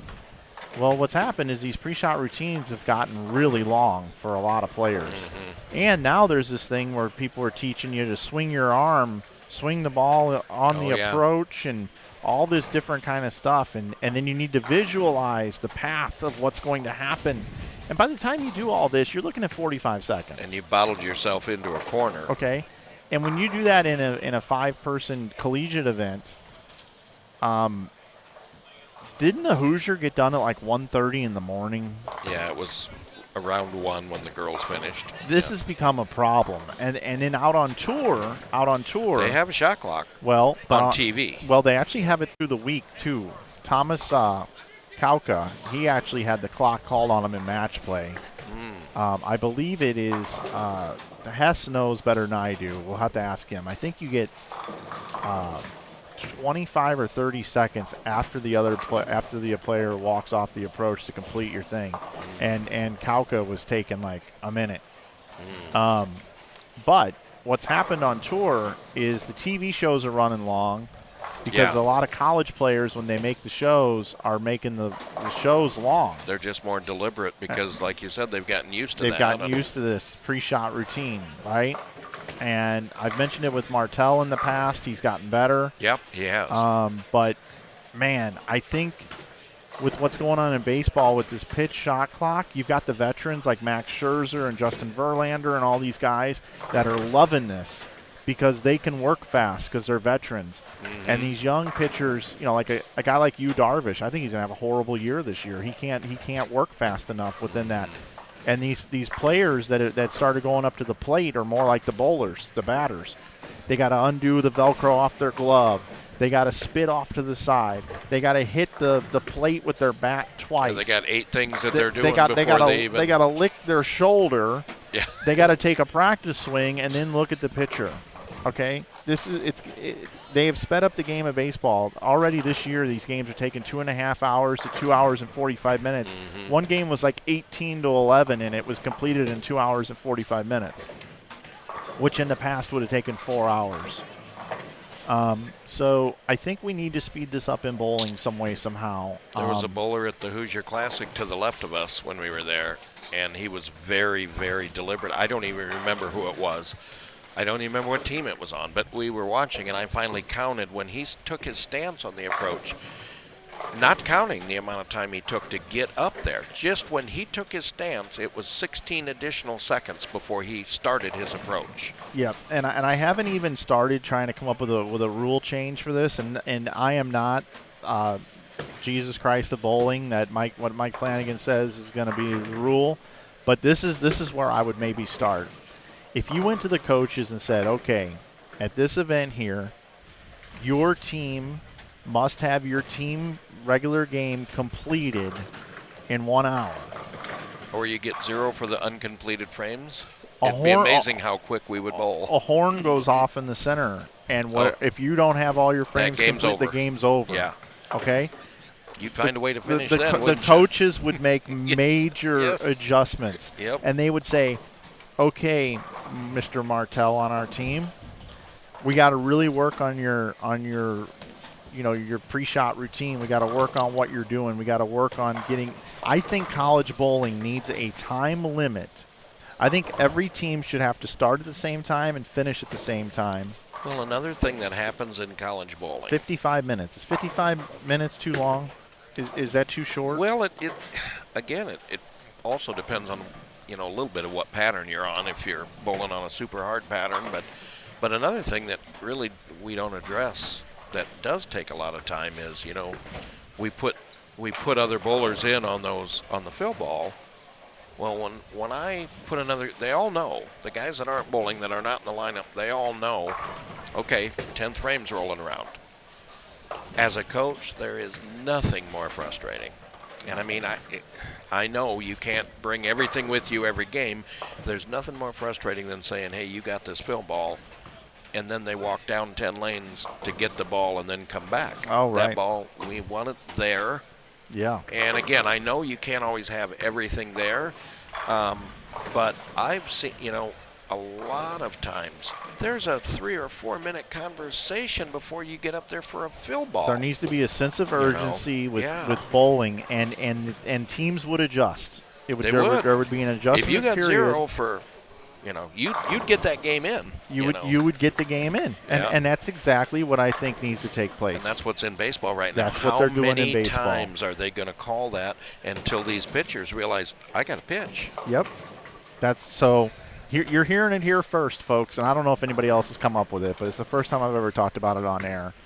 I think college bowling, and it all starts there, I think college bowling needs to have a certain amount of time to finish. Now, I do think when you do that, you open up a can of worms on some things, such as what if a lane breaks down or malfunctions, right? Yeah. Well, then you're going to need to get a time extension, right? You're going to have to be granted a time extension from the tournament director. So the tournament director will have to be called down, and the coach will have to, you put protocols in place. As soon as something like that happens, the coach then puts a, grabs their stopwatch, says, hey, look, tournament director, this lane has been broken down for this amount of time. Now, if it's 3 minutes, well, that's just part of the game. You now got to have your team make up that 3 minutes. Yeah.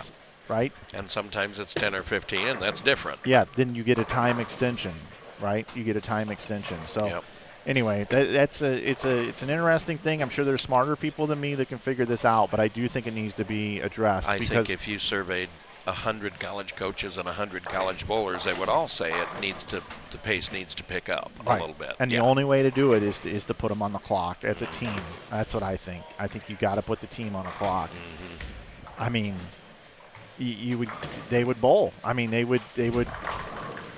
would get through it. Well, it's just like a typical league night somewhere. The entire league finishes, and then one pair's got half a game to go. Yeah, they weren't up there when it was their turn. Well, they weren't.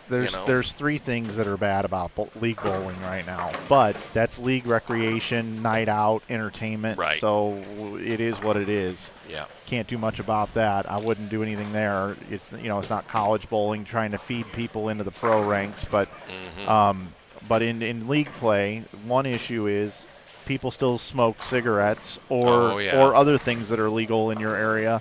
And some of those people go outside to partake in that. Yep. Right? And that delays things. Slows things down, yep. Second thing is social butterflies. Yep. Going around, talking to people, blah, blah, blah, not up when they're ready to bowl. Ordering drinks and... Exactly.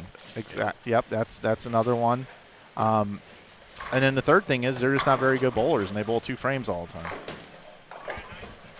So, anyway, I think we've pretty much circled the wagons here. I was at a league... A couple of years ago, I was at a league, and these 2 teams were bowling, one of which was one of my bowlers was bowling on one of these teams, and one bowler wasn't there yet, and he walked in the 5th frame of game 1, and the first 2 things he did was go up to the bar and order a drink and put his money in the envelope, where he should have been up there bowling and then taking care of that stuff after he got caught up.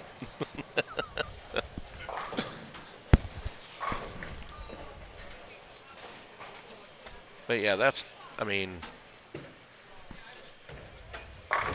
we can beat that to death and all we want, but eventually there'll be changes made. You watch during our lifetime, there'll be some changes made to speed things up. And folks, this is game 6. We had game 5 and 6 up on the screen at the same time, and then I clicked on the button and didn't click on the button to come back. So yes, it is game 6. Good catch.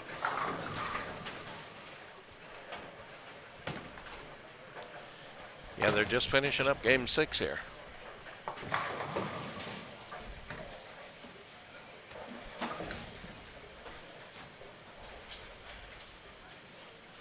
Yeah, 30 to 45 second shot clock per bowler is fine, but I don't know how you enforce that. That would be really tough. Yeah, you couldn't do it. You'd have to set a limit for the entire team. Yeah. Yeah, I mean, on the Pro Tour, when it's one-on-one, it's easy to have that shot clock there. That's one bowler that has to make his shot within that time. And another thing, too, that we didn't even talk about, that contributes to, college bowling taking a long time is the amount of people that come to watch, the amount of equipment in the center, and the amount of bowlers, and you've got to move after each game, and that takes, sometimes we walk outside the building and around because it's easier to get there that way, So, I mean, there's all kinds of factors, but none of that, And look, I'm all for the camaraderie and the chants and all the different stuff. Okay, that makes college bowling what it is. That's cool, right? Yep. And the high fives, even after you leave a Greek church and you throw one in the gutter on a spare and you go, "That's all right, shake it off," whatever, fine. But at the same time, if you're going to do all that, you should be ready to bowl. I was just going to say, when it boils right down to it, what you and I've discussed over the last 15 minutes about slow bowling applies to, any level of bowling. It's just be up there when it's your turn to bowl. I mean, if we're gonna continue at this rate, every single bowling center should have eight frame games. Right. Okay, and college bowling tournaments are contested on 8 frame games, and the 8th is like a 10th, right? So it'd be like frames 3rd through 10th, right? You just would eliminate frames 1 and 2, and that would be your score. That would be it. You could bowl, what, 240 would be the max? Yep. Right? 240 would be a perfect game. Yep. If you're going to still have all these pre-shot routines and everything. If I was a college coach, which I'm not, Eric is, I'm not, but I would maybe even try to use it as an advantage for my program, that we are the fastest team. Like when you bowl these guys, holy cow, like they're quick. Yeah, when I came to Ambrose, we had the reputation of being one of the slower teams. Yeah, I'd like to see the players work a little bit faster. I've always adhered to the theory. You know, I'm not saying I was ever the fastest or the most deliberate. I was somewhere in between. But the longer you stand there, don't you, well, your thumb you're thinking too much, and your palm starts to sweat. Yeah, if you put your thumb in the ball, your thumb condensation. Yes. Yeah, you need to get that thing off as soon as possible. Yeah. Yeah. Yep. Because it's just going to get warm in there, and Yeah. it's going to get humid, right? Condensation, as you mentioned. It's like, man. Anyway, I think we just fixed college bowling. I think we just fixed it. Mike, if they get me and you involved, we can fix everything, right? Maybe I'll call Hoagland, and I'll say, hey, man, I got this crazy-ass idea for you at the Hoosier next year. Nick's pretty innovative. He'd be one to try something like that. Tell the coaches that because for the problem, he would put it up on the whiteboard. Here's the problem. We got out of here at 1:30 in the morning. Nobody wants that. So here's the new rule for the Hoosier. Mm-hmm. Your team has to complete a game of bowling in this amount of time. Well, Nick went to, it's been 5 or 6 years now probably. When we bowl at Western 78 lanes. Or 80 lanes, and you don't move, 20 lanes at a time after each game, or 10 lanes at a time. Yep. You bowl one game here, and then you move to the next pair over and bowl another one, and then you make that significant move. So rather than making 5 big moves, you're only making 2 during the day. And he was one of the first ones to really try that.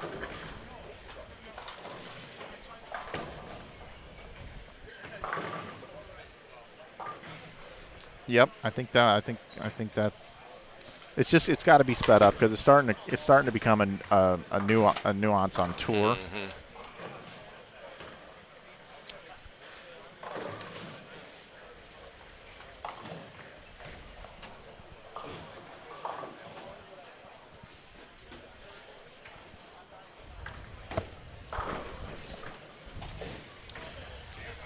Well, it's going to be interesting to see what the number does after that game. Boy, I see a lot of red circles, Mike. You agree with me there? I see a lot of red up there. Yeah, I do too. Yep.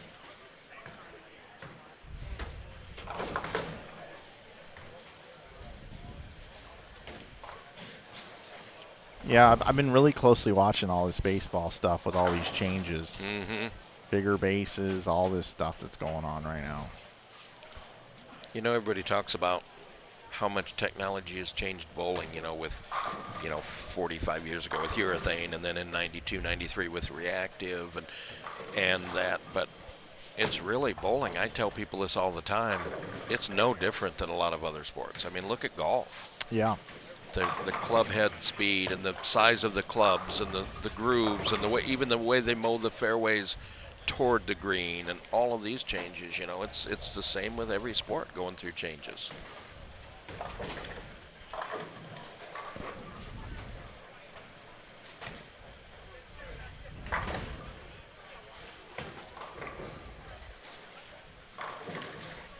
Well, 12:18, game to go. Oh yeah, we'll be on schedule, I bet. Pretty close to it. Because we'll be finishing up right around 1, and then, well, be pretty close, won't it? It will. By the time they re-oil, I mean, the lanes, they're scheduled to start B-squad at 1:45.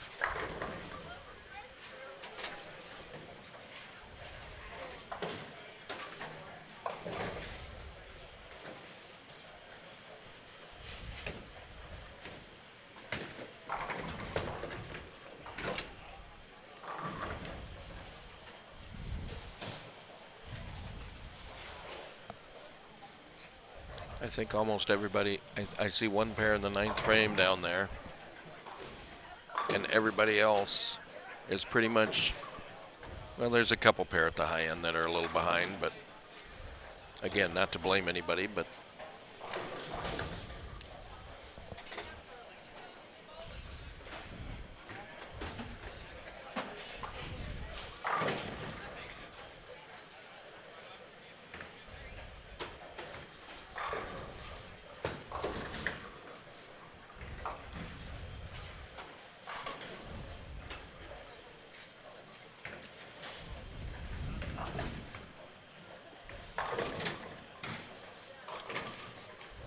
I didn't see what Cam shot his last game, but they're coming right here in front of us. Yep, he was leading. Yeah. It was 200 under. Justin. I can turn you down right here.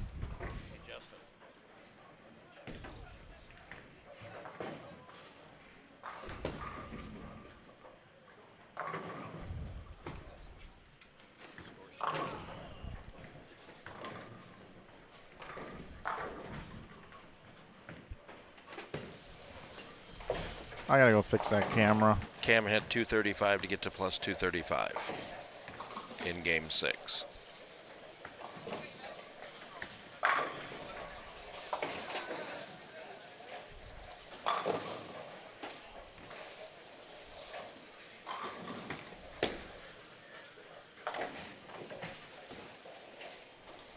So Cam's last 4 games, 256, 277, 250, 235. That's how you go from plus 17 to plus 235.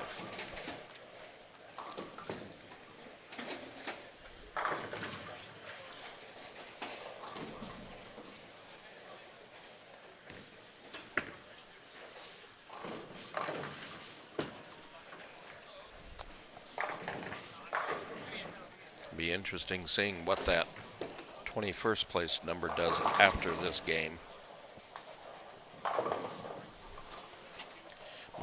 Mike, I was just filling everybody in that Cam had 235 to get to plus 235 last game. Nice. Yep, and he's a tournament leader, bowling with Zach Grime. Zach is plus 71. He had 215 last game. Justin Abood. And Jarrell Morris. Jarrell's minus 50. And he had 177, minus 73. Justin's minus 98. Is Jarrell still bowling with you? Is he still there? Yes, he's still at St. Ambrose.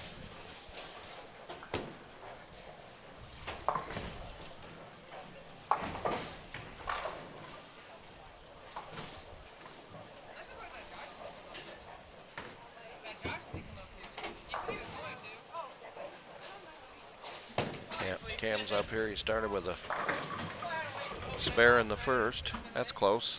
Yep, more than close. Is that the Ryan Barnes in the chat, by the way?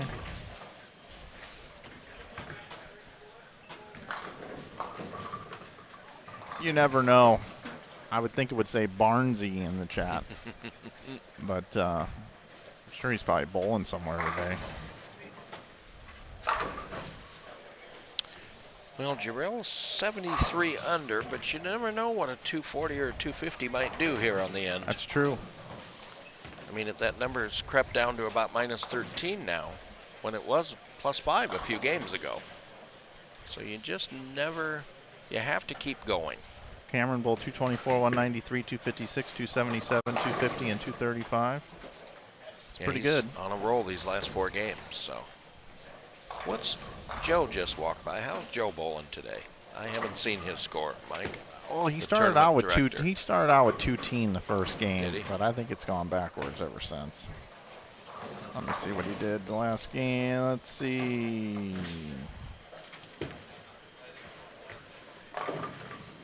You know, sometimes you look for a name on these score sheets. And you could look forever and not find it. 28th, minus 30. So that's in the game. Yep. Yeah. And we don't know what he had last game, so. Joe, I've known Joe as a bowler for 35 years, and he's one of the really, really good, very good players that we've had in the Midwest throughout his career. Just an old-fashioned shot maker. He's made his share of cuts in these over the years. And I think Joe is, I think he's 69, I think. Still throws it pretty darn good. Yeah, oh, absolutely he does. But he's very fundamental. Got a simple game. I always say, people with less moving parts that have a simple game, they seem to be able to bowl forever. If Ryan Barnes is still watching, why aren't you bowling this event? Because there's kind of like this little issue with Ryan Barnes and inside bowling tournaments. He hasn't bowled a lot of events that I've streamed, but he's bowled on a couple of house shot events, and he either was experiencing major over-under, couldn't get lined up, or couldn't carry. So he has yet to make a deep run on inside bowling, and I want him to. And he bowls good on tough stuff. So this would be a great event for him to get off to Schneid here on inside bowling. Like, we need him here. I'm sure we'll see him eventually. There's no doubt about that. How far is it from Wichita to here? It's a little bit further, isn't it? Probably about, well, it's when we go to Wichita for the mid-states, it's about 7.5. So it's probably about that here, 7.5 to 8. Yeah, that is a bit of a haul. Yeah, it's a trip. I mean, we had, a lot of Wichita bowlers over the years bowl Greater Iowas. Yeah. Brent Bowers came to, the late Melissa Hurst Peters came to 49 of our tournaments, her and her mom, Really? Kathy. Yep. And they had a long haul every tournament, That is a long way to go. Zach's thrown 3 identical shots here, 2-8, 2-8, and a 2-pin. Obviously needs to get a little more on top of it or slow it down a little bit to get it to feed off that spot. Joe is 71. Joe's 71, That's what okay. they're saying, See, yep. I credit him 2 years there.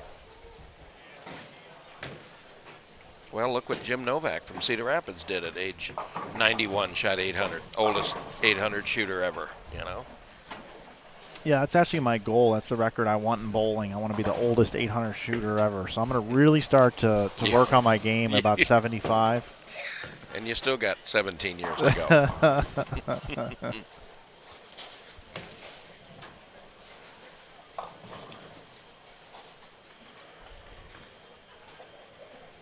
Well, Eric, you've certainly helped me get through this block. I appreciate that. I always say I always overstay my welcome, Mike. You can stay as long as you want. I keep waiting. You can do the whole next squad. I keep waiting for you to motion. Would you get out of here? No, I'm here by myself. This is great. Well, we're on game 7 now, Mike. Uh-oh, that's going to hook. Yeah, that was right. It laid down. Hess is out there bowling right now, but I should probably talk about this. I'll tell you, Tom has spent a lot of time in the booth at these events. Yeah. With me. And I imagine he'll be in here in B squad. Probably. Yeah. He'll probably cruise in. I'm sure he will.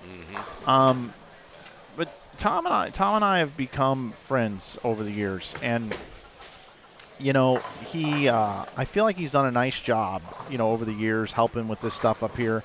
But it's his attitude and his willingness to want to learn more and not just sit here and talk. Like, he's actually willing to help set up or do whatever.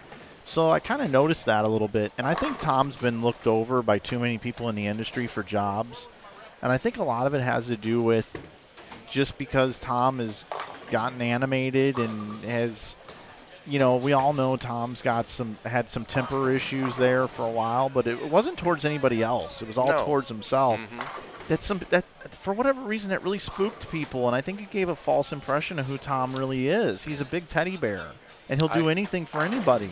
I've known Tom since he was 18 years old, and since he won the Masters in 2011, he's won the Senior Masters, the Senior Open. He's more known on the national scene, and I feel Tom, he bowls everywhere. He will bowl any event at any time, but he's a major name in the sport of bowling. Yeah. And he knows that, and I think he takes that responsibility very seriously. He And does. He promotes our sport. He's for bowling. And you really, in my opinion, you can't ask any more out of anybody, out of a player at that level, than being a promoter of the sport of bowling. Because believe me, you and I both know really good bowlers that don't really give a damn about promoting the sport of bowling. Yeah. You know. So I feel like he's been glossed over a little bit. I think he'd be an excellent salesman or representative for a ball manufacturer or a grip company or you name it, right?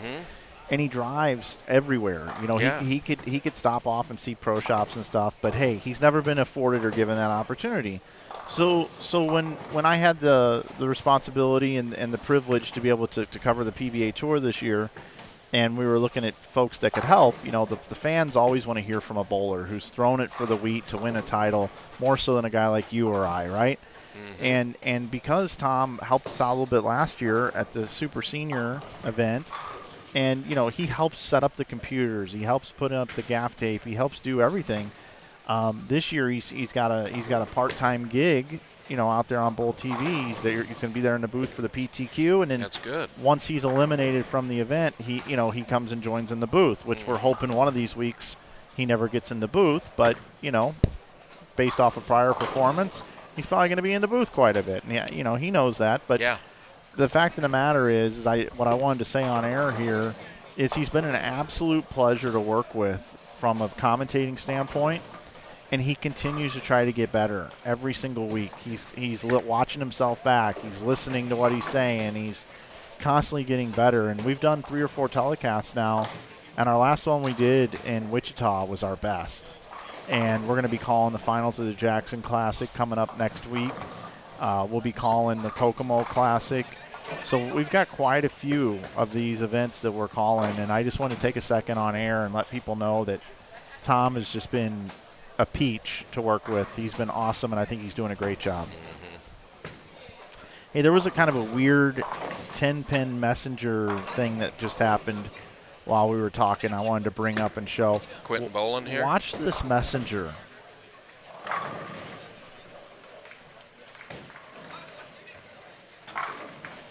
It touched the pin. Yeah, it caught it on the backside and it didn't knock it over. Yeah. Not all messengers give the message. Exactly.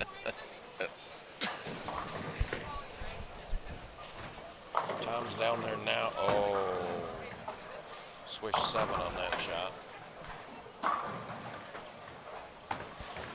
He's crossing with Joe. Joe Engelkit's down there.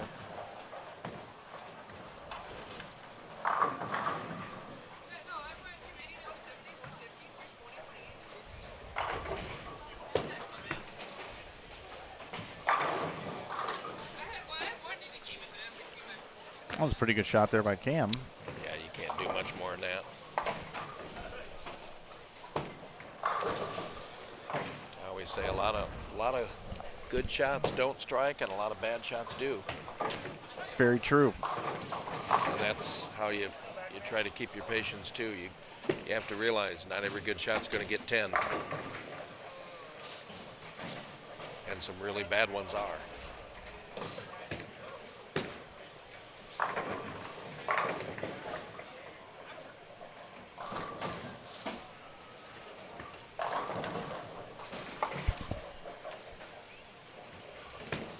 Well, Cam's got enough of a cushion to sail right in here, but you always want to get every pin you can, because tomorrow afternoon when they cut to that modified stepladder of 10 people, you want to qualify as high as you can, so you want to bowl as few games as you have to. Yeah, you know, you sit and you wait for quite a while. If you're leading this event, by the time your semifinal round is over tomorrow, you're going to have a 3 hours? 2.5 at least before you get up bowl for the championship. Yep. I remember when Adam Morse won the 11th frame in 2017. He qualified on top, and he had a long wait, and that was a position he'd never been in before. So I did everything I could to get him to think about something other than bowling. We went in the restaurant, we had lunch, we went downstairs in the casino for a little bit, and then we came back up, and then it was time to bowl, you know.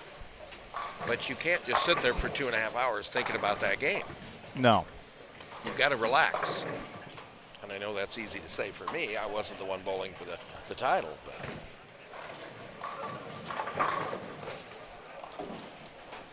They had 2 openings on this squad. I thought you and I were going to go up and bowl, Eric. I didn't think that.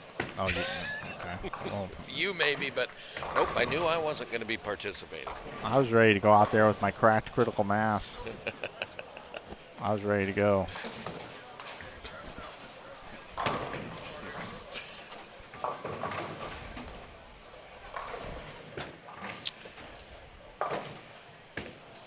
Well, I'm guessing we should get the standings pretty soon here I would think so. for Game 6, and that'll give us an idea where we are. Yeah, the number 21st position was minus 13th, or minus 13 after 5 games. We haven't seen. Yeah, you're always. I don't care what pattern you're on. You're always going to see some guys hit them pretty good, but we haven't seen that plethora of big numbers. You know.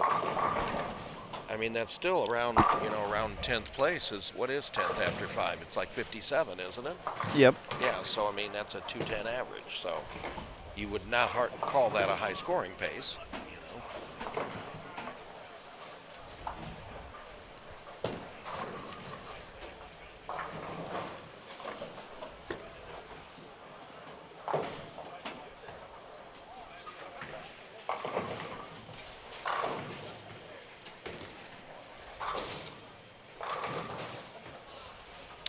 See Zach's last shot, but his first 3, 2-8, 2-8, 2-pin, and then I said he's either going to slow it down or move right, and I think he did both, and he went 3-6-10, 3-6-10. So that's what you call over under. So now what do you do? He may have hit the pocket on the last shot because he got 9, but I don't know.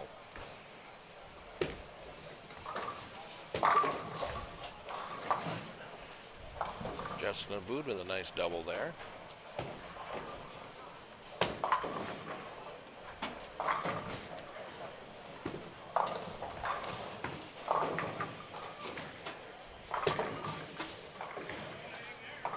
See what Zach does here. Looks like he made. No, he didn't.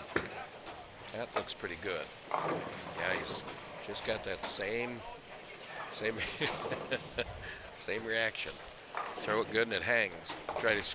Try to make a really good shot and it reads early on you. Yep.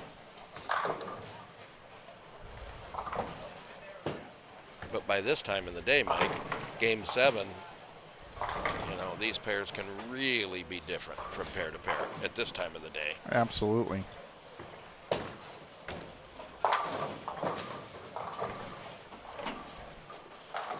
always say you can never try to strike. You can try to make a good shot, but you can't try to strike.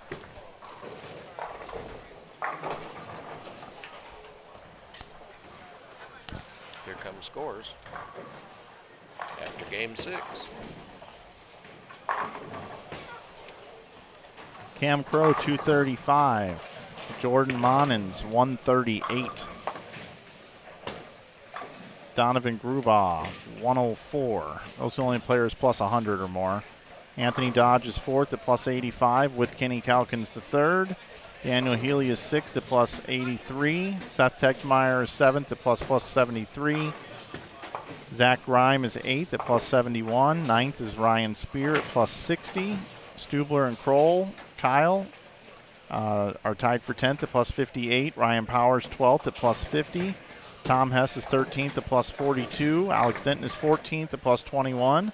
Kai Yamada is plus 8 and 15th. 16th Rodney Jackson at plus 5. Brett Lloyd and Dave Barras are both in 17th at plus 4. Right now, 21st minus 6. Yeah, it went up. That number crept up a little that game, didn't it? Yeah, just a hair. Mm-hmm. Well, Mike, I'm going to bug out of here. Okay. I'm going to go keep an eye on a couple. Oh, my goodness. There's one to replay, Mike. Yeah. That strike Cam just had. Did you see it? Yeah. Oh, that is what the pin action in our game. Oh, my goodness. Didn't that look like a a 3.79. Let's slow it down here. There you go, Cam Crow just a minute ago. Peeling it off the gutter. Yeah. Slow roll to 7 right out of there. Well, Eric, thanks for coming by, man.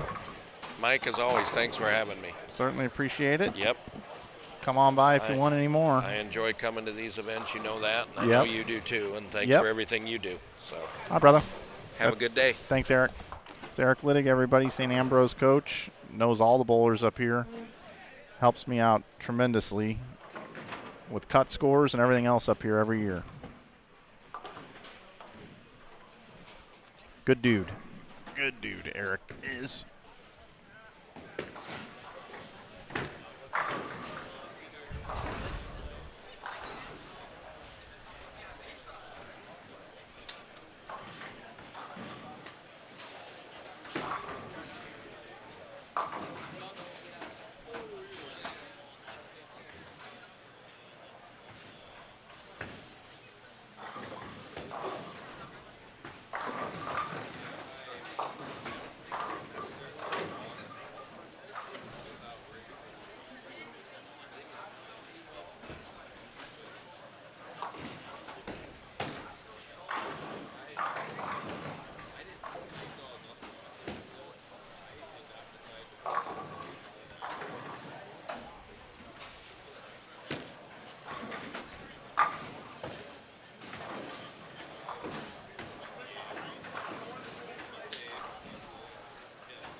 All right, we're running shots out now, I guess.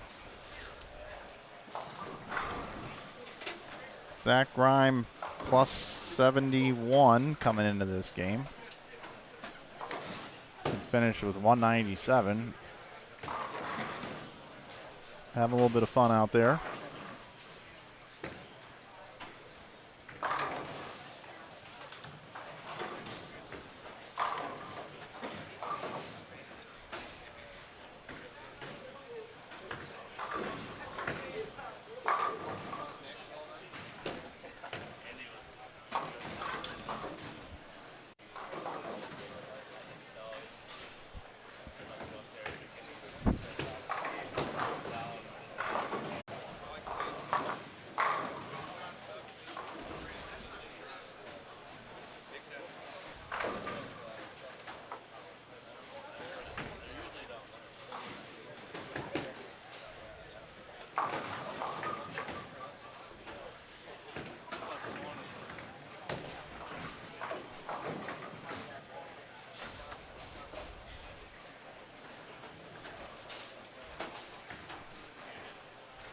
Well, that was bizarre.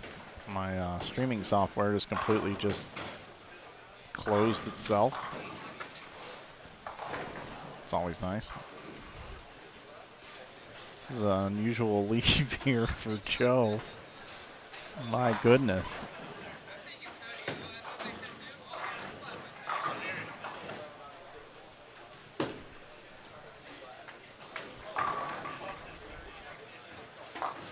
Is that the 258 of some sort?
So here is Tom Hess. Can finish with 200 even. Hess is plus 42 right now. Be enough to make the cut, but not the day Tom was looking for, that's for sure. That's pretty good. Dan Healy can still bowl 259 on his fill shot here.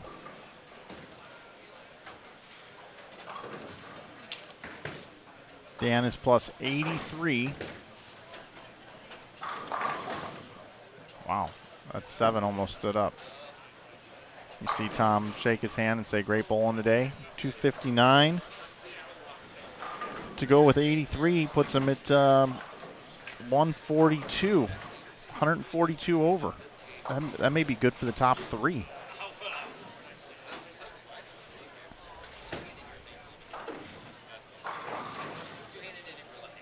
Again, folks, our next squad starts at 1:45, which is in 55 minutes. 1:45. We'll have more coverage for you here from Iowa. And I will take you over to lanes 19 through 22. As soon as we see Hess's fill ball. Let's set the over-under on Tom Hess's game at 199.5 right now.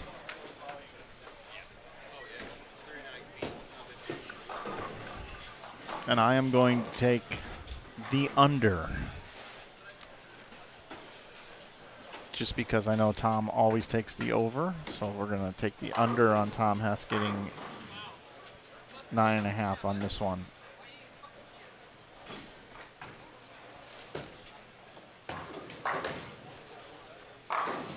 And Tom wins.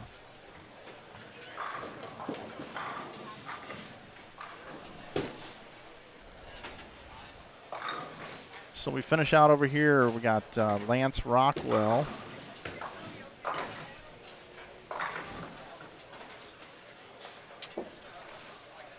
Finishes with 178. Greg Olson can get to 187.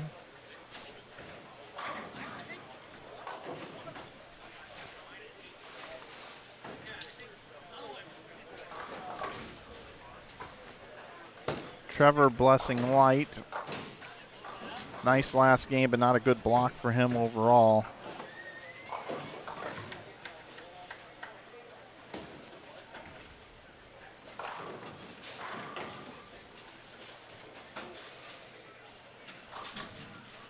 And Alec Riesling can get to 201.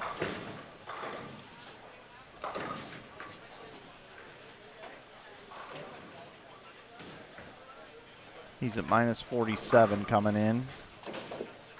And then next door, Seth had 135. Roger Harford had 191. Rodney Jackson bowls 135 as well. And Ryan Swiderski still bowl 164. So not so great of scores here for these pairs of lanes.